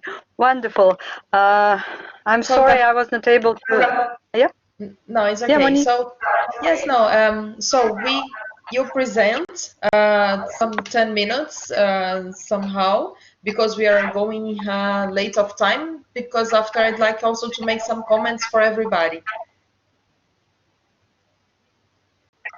Okay. Yeah. I'm trying to switch on my video, but if it will not work, I can just to use a voice. Yes, it's better, I will try to provide. Okay. I will try to provide my presentation as short as it possible, but you know, actually I have around 14 or 13 slides, so maybe I will just skip some of them. But anyway, the topic of my presentation was not so directly connected with today's session. I wasn't going to talk about indigenous peoples, but anyway, we are somehow exist in the situation I'm and I was going to talk about freedom of faith, and also my presentation was calling ongoing blasphemy or Pussy Riot Castle's dynamics via argumentation words frame. And it was just, we discussed the topic with Oscar previously, and he suggested just to try to look on what has happening and what might be happening in the future in connection with contextual frame of constitutional change in Russia, which has happened. It's supposed to be organized in April, but it was postponed due to COVID, and it has happened at 1st of July this year, and Russian Federation was passed by this plebiscite, kind of plebiscite on adopting the package of changes or corrections, if to take in commas, in its constitution.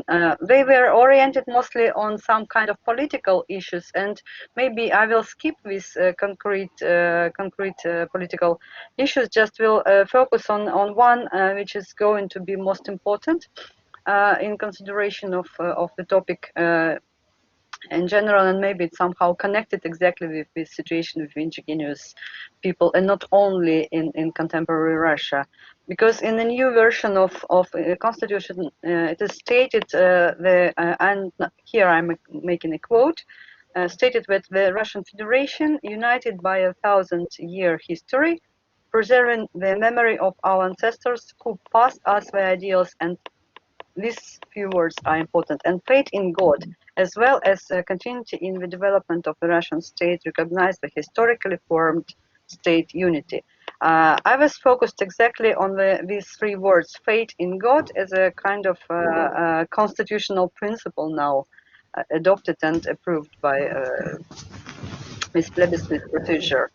And this is quite interesting situation, quite sensible in many senses. Sorry for calambour.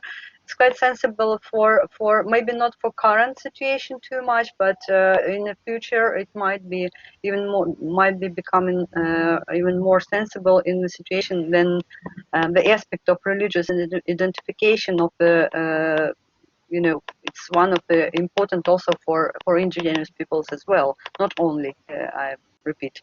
So having a look on just one of its proclamations, norm of the freedom of faith, determinants in multinational country, Russia is a multinational, multi-confessional country.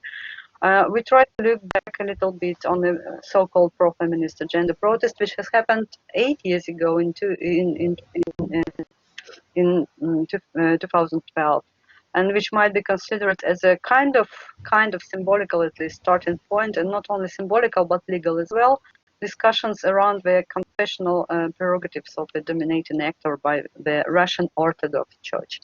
Russian Orthodox Church is a really dominating actor on the confessional field, if it's possible to say so, in Russia. And historically as well, maybe not during all the history of the country, but last few centuries, 2 or 3, it is. And attempts to resist in a way of applying to the same kind of meaningful discourse of reservoir, for example, to the field of engendered theological concepts of requesting to the kind of saint patronage for social groups who are suffering from kind of different kind of discrimination or oppressions, and mainly focused on women and girls, because I'm considering the case connected with the feminist agenda, which has been announced by official actors, similar to the blasphemy, not directly called so by the legal words and stated of the court, but I will come to this later. And performers, three young women who were activists, and we are still were convicted for legally article called hooliganism, according to criminal code, and being imprisoned for kind of years. Especially Nadezhda Tolokonnikova and Marina Alyokhina, they too were imprisoned. And they served most of their terms before being freed as part of a wider amnesty in 2014. And later on in 2018, they after releasing, they applied to European Court of Human Rights, and they won the case. So the problematization of this kind of faith in God, 3 words added to new constitutional text, might be. I try to think about how and why it might be problematization of this situation, And I'm pointing 5 main directions. First of all, the multinationalism of the country, I already touched upon, because each among 85 territorial units of contemporary Russian state, have multi-ethnic composition. The diversity puzzle includes around 185 ethnic groups or nationalities, and more than 100 languages we are speaking. So with Russian being the official state language, of course, but anyway, more than 100 languages, native languages as well. Some of them are dying, of course. It's happening. Assimilation is happening during the last century. But anyway, the second point is a multicultural context, because national republics, who are according to constitutional and administrative territorial division in contemporary country, in contemporary Russian state. So we have a national republics and kind of autonomous territories with not only Orthodox religion as a main, and some of the territories recognized, Russian Orthodox Christianity, but some of them also, in addition, recognized as a traditional religions, Buddhism or shamanistic beliefs, traditions and values, Islam, etc. So they were fixed as an official religion in their republican constitutions. For example, Buryat, Kalmyk, Tiva, Sakha-Yakutia, etc. And Islam in Caucasus, of course, and not only in Caucasus, but in the south of the country as well. The third point is kind of meanings. We were already also, colleagues already were talking about meanings, and meanings are quite controversial as well, because history of the country includes a lot of ideological terms not connected directly with ethnic or nationalist or confessional dimensions, but mostly with ideological, like a communist more than 70 years of communism, etc. And some issues of its complete in the cruel imperial way even before the revolution. So the exploitation of hundreds of indigenous peoples during these imperial times of forming the Russian Empire before the revolution of 1917. Ethnic and national groups were with their own cultural heritage on the rule of common ongoing law during last centuries were just, it's a kind of sensible question as well. The fourth point is the globalization process, which is Russia as a modern country can't escape, as all other, I guess, countries in the world, as a contemporary world. So globalization processes are involving a lot of migrants, foreign migrants, first of all, from all over the world, and we are permanently living with permissions, and not only official migrants. Communities, and also working in the country, so they have their own values, beliefs, traditions, etc., and groups, social groups for forming. And the fifth one is the multi-confessionalism, which is also mentioned. So no, all are historically following monotheistic religions, even if we consider God not as a in a way of only Russian Orthodox, but other involving other monotheistic religious beliefs and traditions. We see that not all peoples are following monotheistic values and religions. So having as a background of the faith in God with own traditions, and this interpretation, which is fixed in a new text of the constitution, it's also might be considered as a kind of problematic in commerce, we will say, even if all leading Christian confessions are represented. So we also have not only Orthodox, but we have the Protestants, have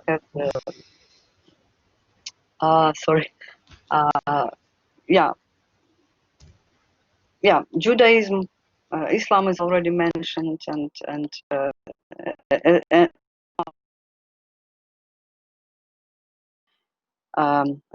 yeah. So these 5 points are quite important. Human rights protection institutions are established in all regions at the moment. I mean, the ombudsman, and we are my own interests, professional interests of research. And I would like to say also about specialized ombuds offices established, not in every regions, but in those regions who are exactly dealing and living under their situation with having this, we call it title nations, or having a lot of indigenous peoples officially fixed as a living on these traditional territories. So we specialized ombuds called for ethnic national minorities or indigenous peoples of the North and the Far East.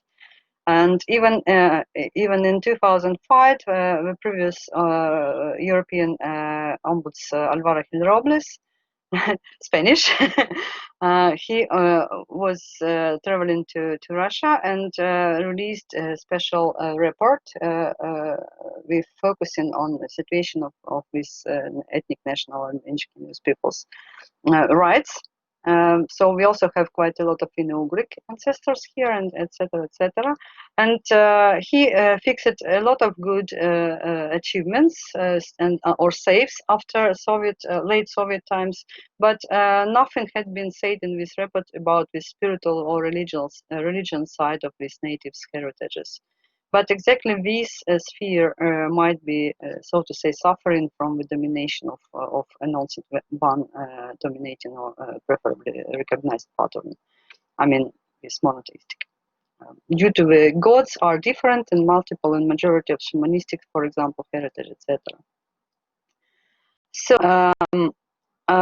we also have quite a lot of followers of our confessions and all our worldwide spread religions like Hinduism. We also have Krishnaites and Adventists and Zoroastrians, etc., etc.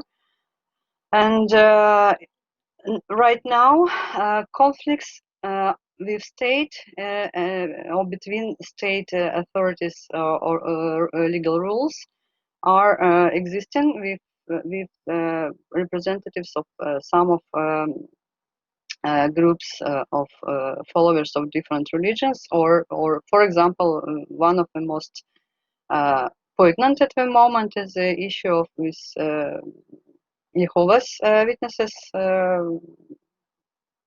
They were forbidden, and not only, but forbidden, and we have kind of a problematic situation right now. So fitting is a constitutional principle versus post-secular blasphemy. So what can we say here? If to follow the logic of interpreting the constitutional text or legal text, it might be means that with anyone in contemporary Russia now kind of obliged but in any way kind of must somehow to be religious person and to be belonging to the monotheistic confession with, or mostly and preferably according to text, to Orthodox Christianity in highest priority and domination. And to recognize the historically formed state unity, we are kind of mainstreaming announced Russian Christian part of development and its discourses and patterns. So of course, it means if coming back to this feminist theological agenda, so following, including male gods figures, is the kind of traditional patriarchal values legitimating, if not to consider the issue from a gender-based perspective in theological debates as well. So many actions not only having protest or social cultural resistance nature, but even rituals of non-monotheistic cults might be considered as a kind of blasphemy movement. And freedom of conscience and religious associations in the legislation frames of Russia, actually, besides constitution, are also fixed in a special law. Federal law adopted in 1997. It calls on the freedom of conscience and religious association. In this law, in Article 3, it's very clear, fixed with the right to freedom of freedom of religion and consciousness, and and it's written and fixed individually or jointly with others in any religion or not to profess anyone have this right to profess, to perform services, rituals, and ceremonies, etc. And also the establishment of advantages, restrictions, and other forms of discrimination depending on the attitude to religions is not allowed officially, legally, and hindering the exercise of the right to freedom of conscience and freedom of religion, including those involving violence against the individual. Deliberate insult to the feelings of citizens in connection with their attitudes to religion. Propaganda, etc. I will skip, but this is very important in the Article 3, paragraph 6. And this kind of insult to the feelings of citizens, now it is all used in practices and practices, and it is quite problematic because it's actually might be considered as a violation of this right. So blasphemy, especially as a gendered protest crime, in commas, in historical retrospection might be considered as in a very controversial and interesting at the same time for research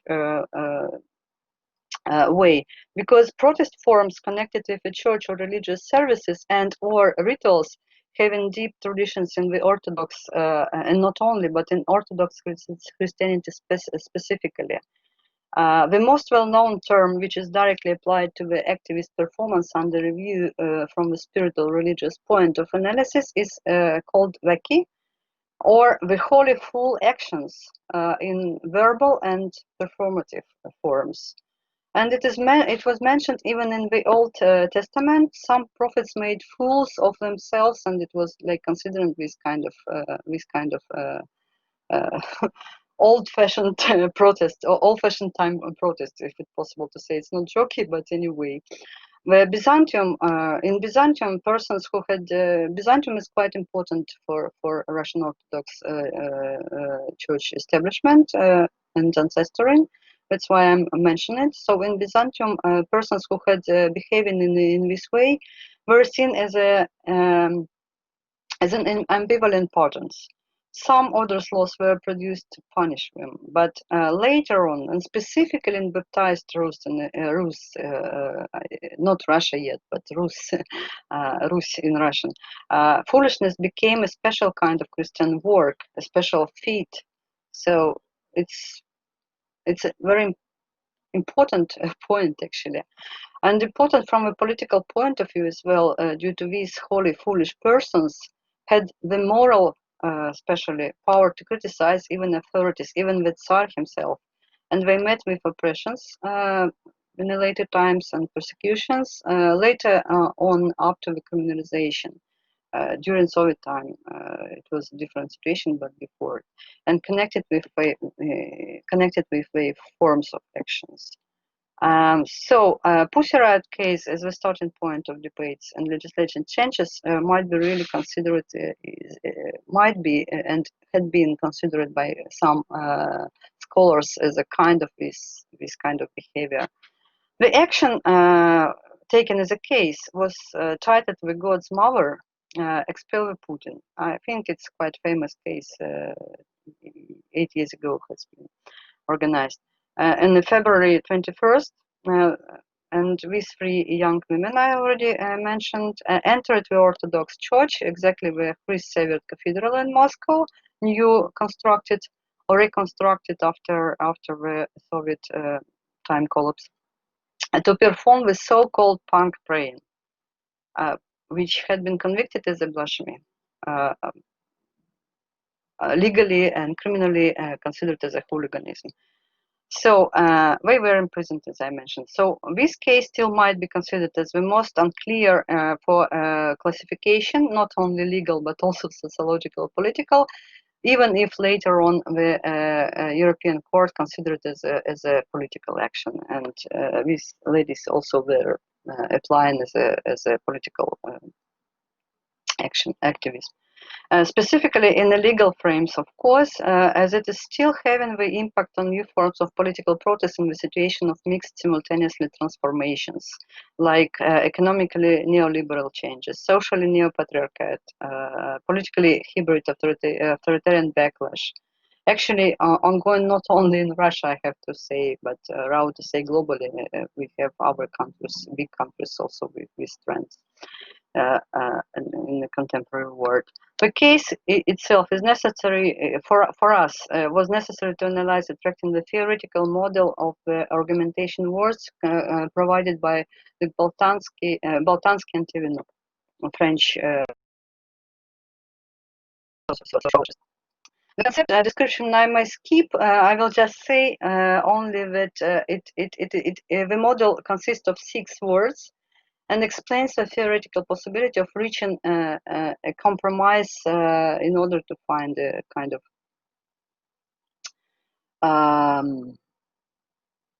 of course, it's historical constructions, but anyway, find kind of justice mode or transition from effective mode to justice mode. These 6 modes, words are words of inspiration, home word, word of a civil peace, word of opinion, word of the market, or economical word, the industrial word. But also there is the 7th one, which they didn't elaborate too much, but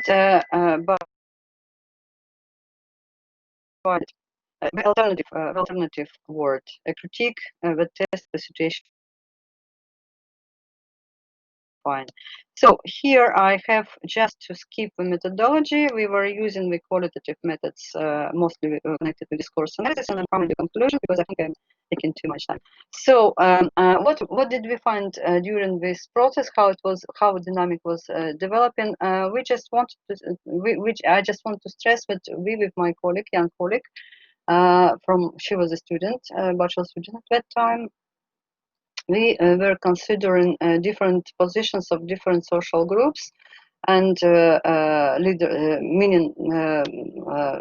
leaders of political social groups, and also officials and representatives of confessional top management, if it's possible to say so. So, and we found that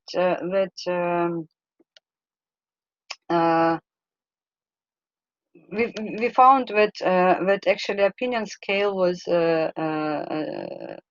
splitted but kind of it was dynamically developing, but it was developing in a way of kind of ambivalent, turbulent change in the positions, and yeah. Will ask more quickly, I can answer. So, yes, and majority of scholars and researchers were in a difficult situation to clarify what kind of word might be as a major, and because discourses were so controversial and were always they were mixed with each other, and it was not so easy to clarify. But as I already mentioned, and here I will conclude, in October 2018, Russia appeals 37,000 European fine over this case in European Court on Human Rights, and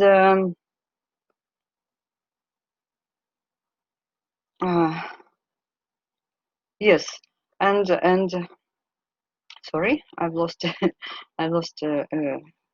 thought. Yes, and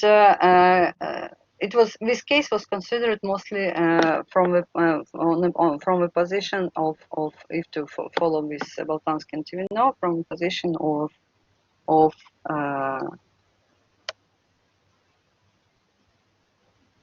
political, of considering this as a political action, not as too much as inspirational or other kind of words.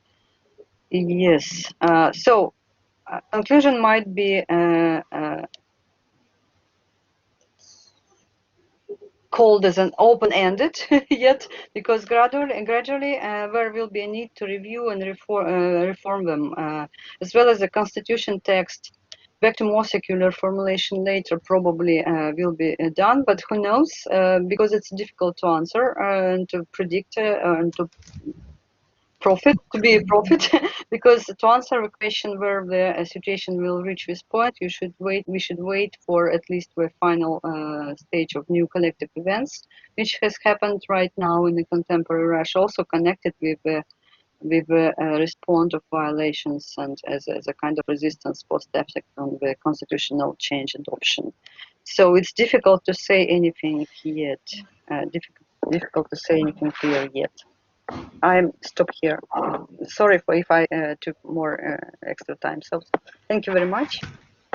Yeah, it's okay, Tatiana. It's okay. It's a huge theme, and it's a really huge subject. And I read your paper, and I was really surprised with so many different ways to, in so many different legal practices and legal regimes about women in Russia, actually. So it's really huge. When I read your paper, I could realize that it was really difficult to make this a little more, how I would say, yeah, I understand. So it's okay. I just would like to make yeah. So I just would like to make some considerations about the first paper, and then I ask the first group to talk a little, if they want, about these considerations, and then after the talk I can make the considerations for Tatiana, and then Tatiana can make their considerations. Yeah, so I will not take so long time because we are already really late, I know this, but I will just make some considerations for the first group. Yeah, so I could read also the paper, and I also talk a lot with Giulia about these indigenous questions and all these different concrete cases that you were working in, and that's a huge research.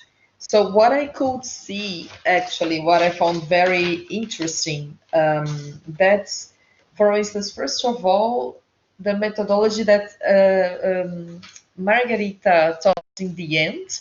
That was my first thing that I was thinking about, and Margherita just talked about it in the end. For instance, the criteria that took your attention when you had to deal with the indigenous methodology. So this, for me, it's the central point of the research.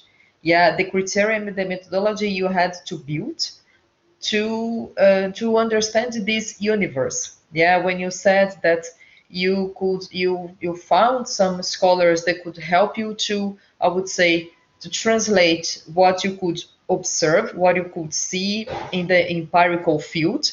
Yeah, and then to translate this in how would say, a scientific language, and in a, how do I say, in a legal language. Yeah, so once you define the criteria, you also define the object of study in the future. So to choose this criteria, it's really the, I would say, the most sensible points of the research, because after this everything will be will depend on.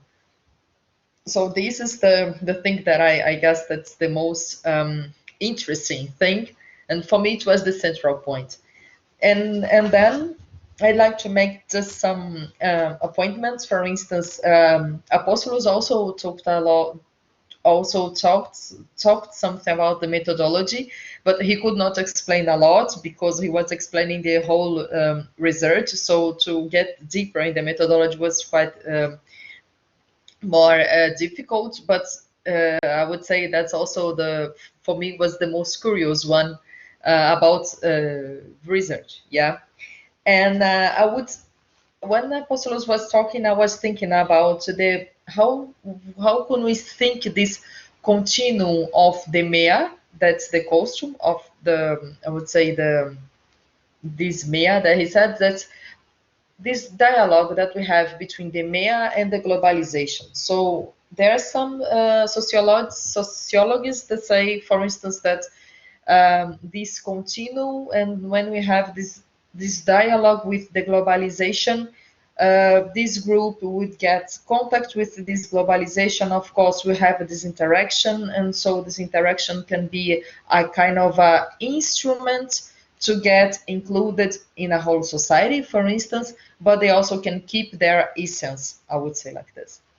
And there are also others that would make some critics and say, no, they should be a little isolated, so they are losing their essence. That's a basic discussion there's in anthropology and also in some sociologies.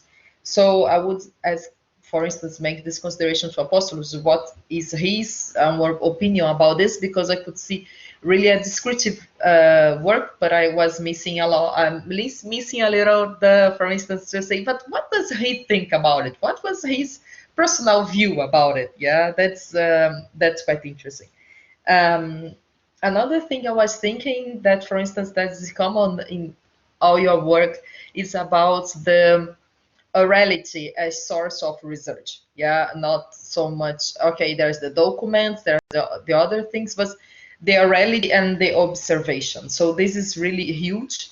And for instance, I would think, for instance, also when Valentina was talking about the resilience as narrative or an alternative, I was thinking about, for instance, this urbanization and migration for indigenous people. How do you make this approach? And I would also make the same consideration, for instance, if you think this is a kind of an instrument so they can have an inclusion or not, or do you think that this can get inside their identity, for instance? And I don't know exactly who we're talking about, the Ribeirinhos. I wanna see about Ariana, about the Ribeirinhos. In Brazil, there is no legal regime for them to see them as ethnic people, for instance, just like we have for indigenous people, and as we have, for instance, for quilombolas nowadays. But so they are not officially recognized as ethnic. Yeah, so that maybe for legal regime, this can make a lack of recognition, and so they receive the same legal regime than all the others, the other people, when they need to make this big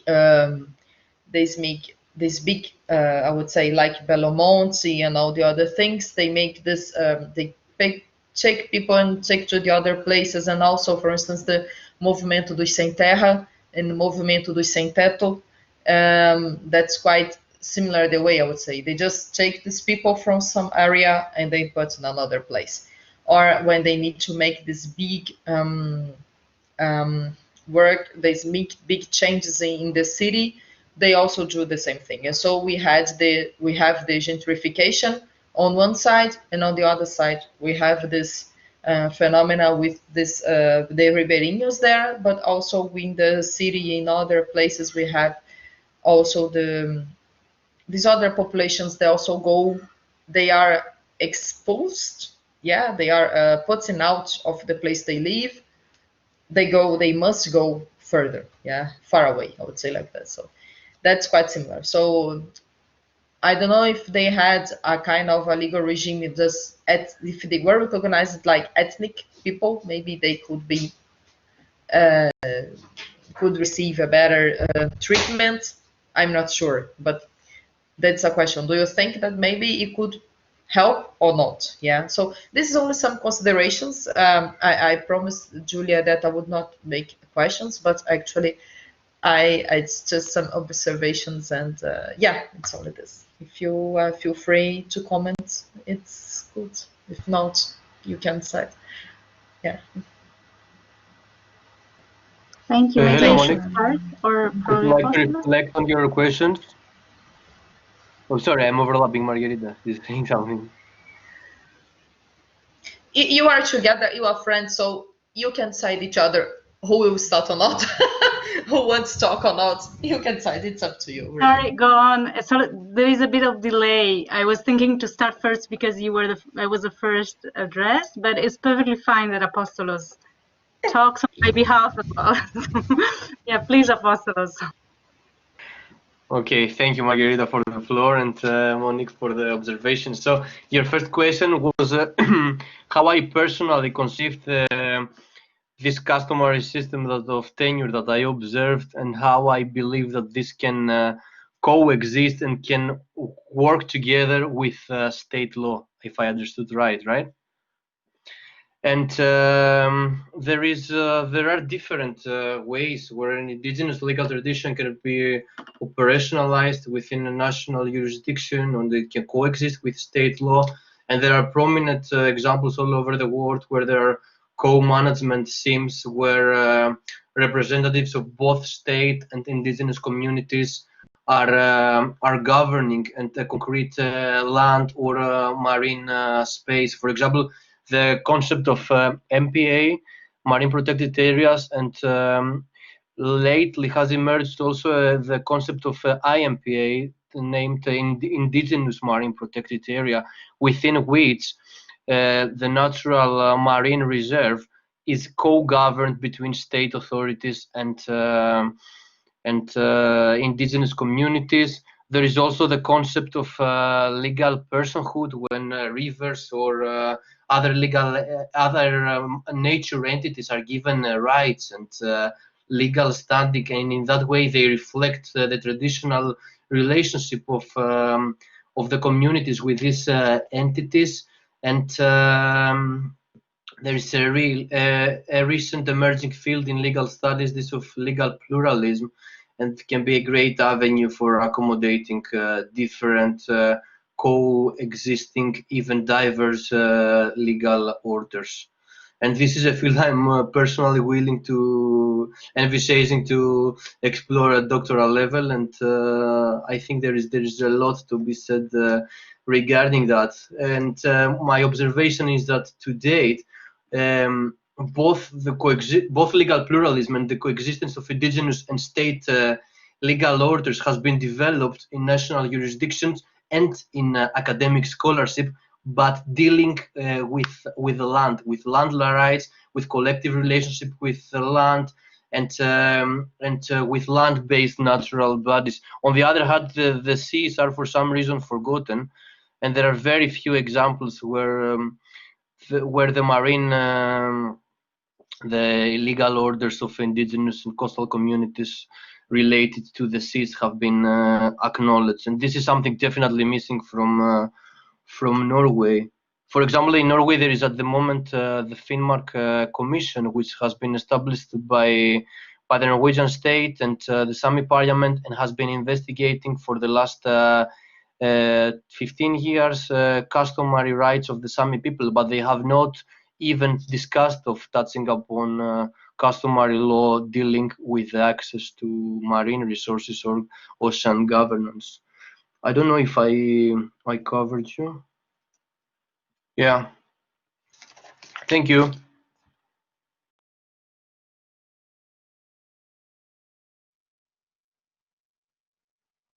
Monique, are you okay.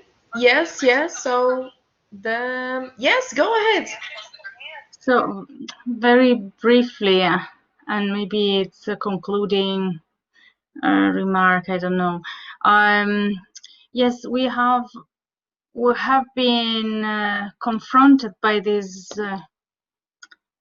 as I said, a sort of vacuum of difficulty, lack in the legal research to address problems. The desk research in itself is not sufficient, not even for lawyers, for legal scholars that want to provide answers to questions that go beyond, or they are deep and go beyond a simple bibliographic research or analysis of case law. It's not mirroring the old reality. So what we tried to do was trying to explore other methodologies to see how they work, and then what we are now in the process of trying to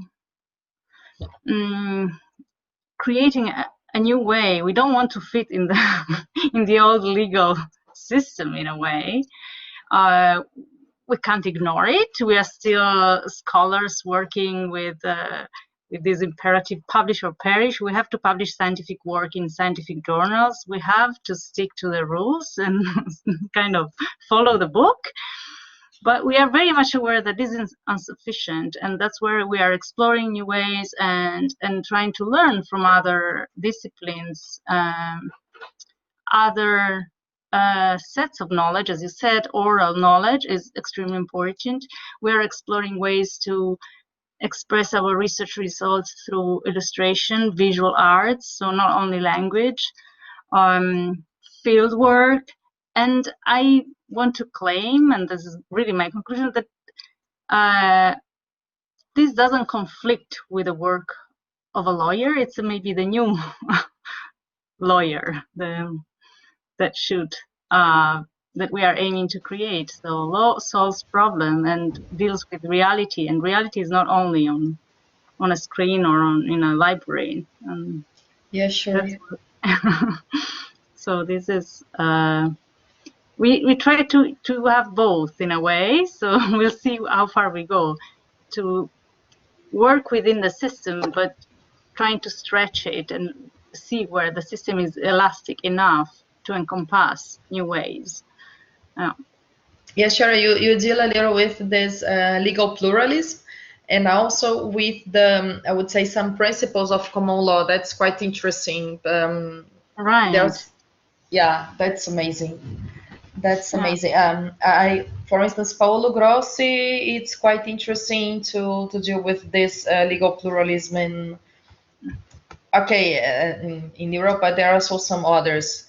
And about the indigenous, there are also there are normally the anthropologists who works with they try to structure and to reproduce the habits to find, for instance, the structures and how does this these costumes they repeat, so they can find a kind of objective way to patterns. That's interesting. It's amazing. Perfect. Really amazing.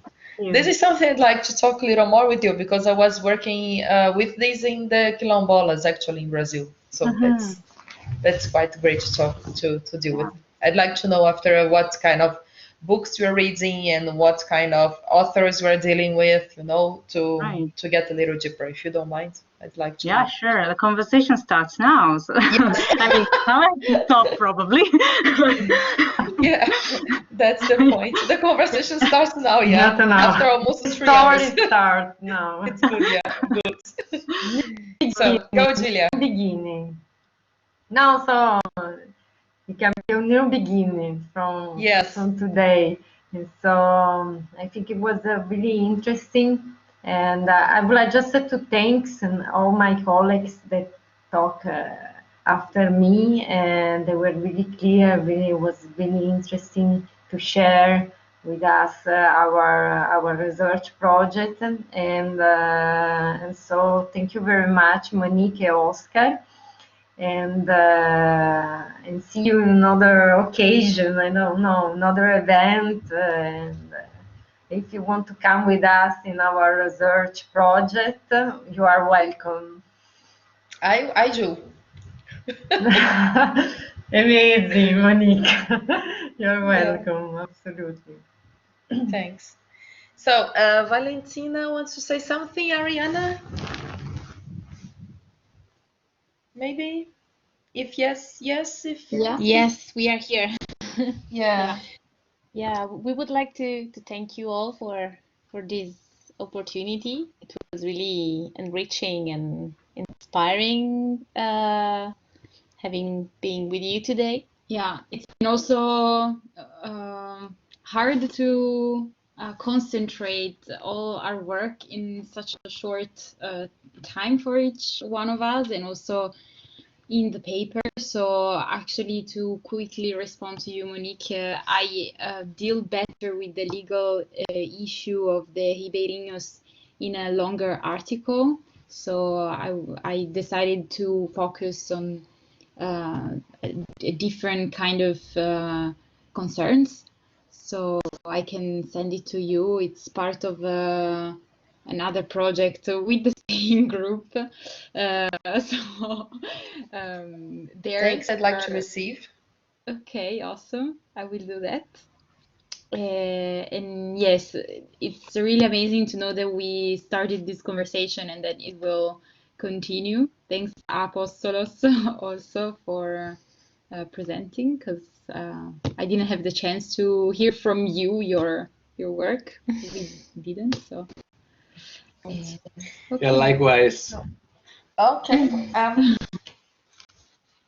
So I just would like to make some consideration to Tatiana, because Tatiana talked a lot about this women questions in religions in Russia, and actually I was thinking about some, for instance, coexistence between these common traditions in Russia that violate some individual rights for women. And I'm also thinking about some resilience, because I know also that there are some social movements in Russia and all around the world to try to emancipate these women and to make them not receive so much. So in somehow they say, oh, this is so different this is so different subjects. Yes, they are, but they have also some common points. I would say the common points are somehow the coexistence of different traditions of one side, and on the other side there's also some individual rights of these people. Yeah, and these individual rights of these people, they can be seen first of all inside a specific culture, just like you showed us today, but they can also be seen as human beings. And so that's the question, if how can we deal these individual rights of each of them inside their own culture, and also inside a system in which there's their own culture and the globalization. So that's the common point I can see between their works. I would say like this.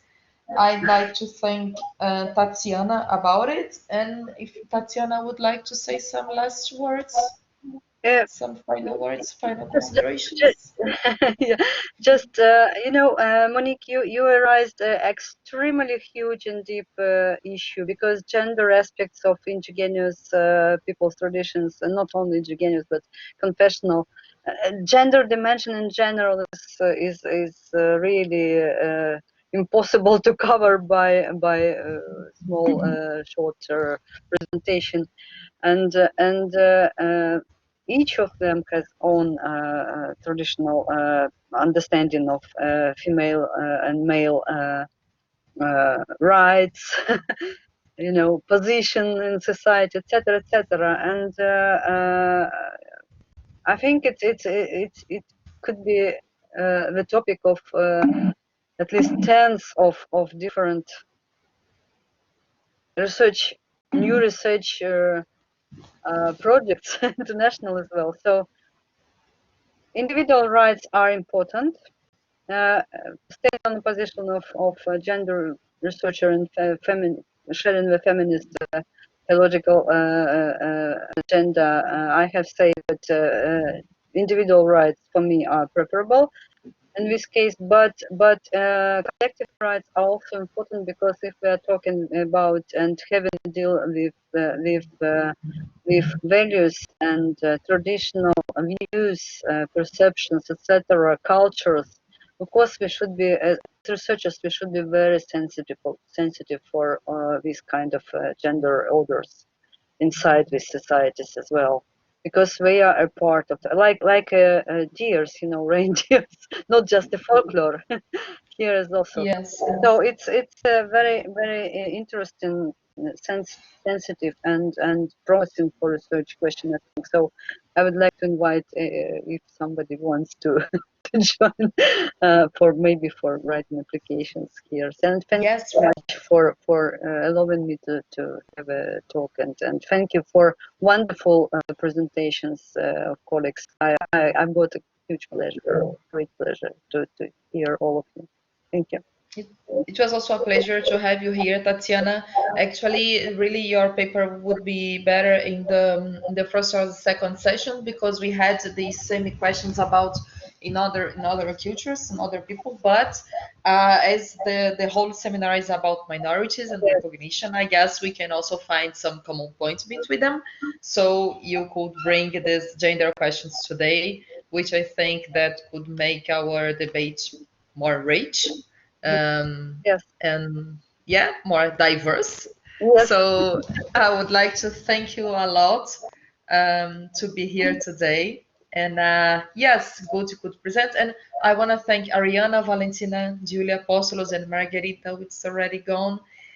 And say that yes, I guess our dialogue is just starting now, even if you are quite late.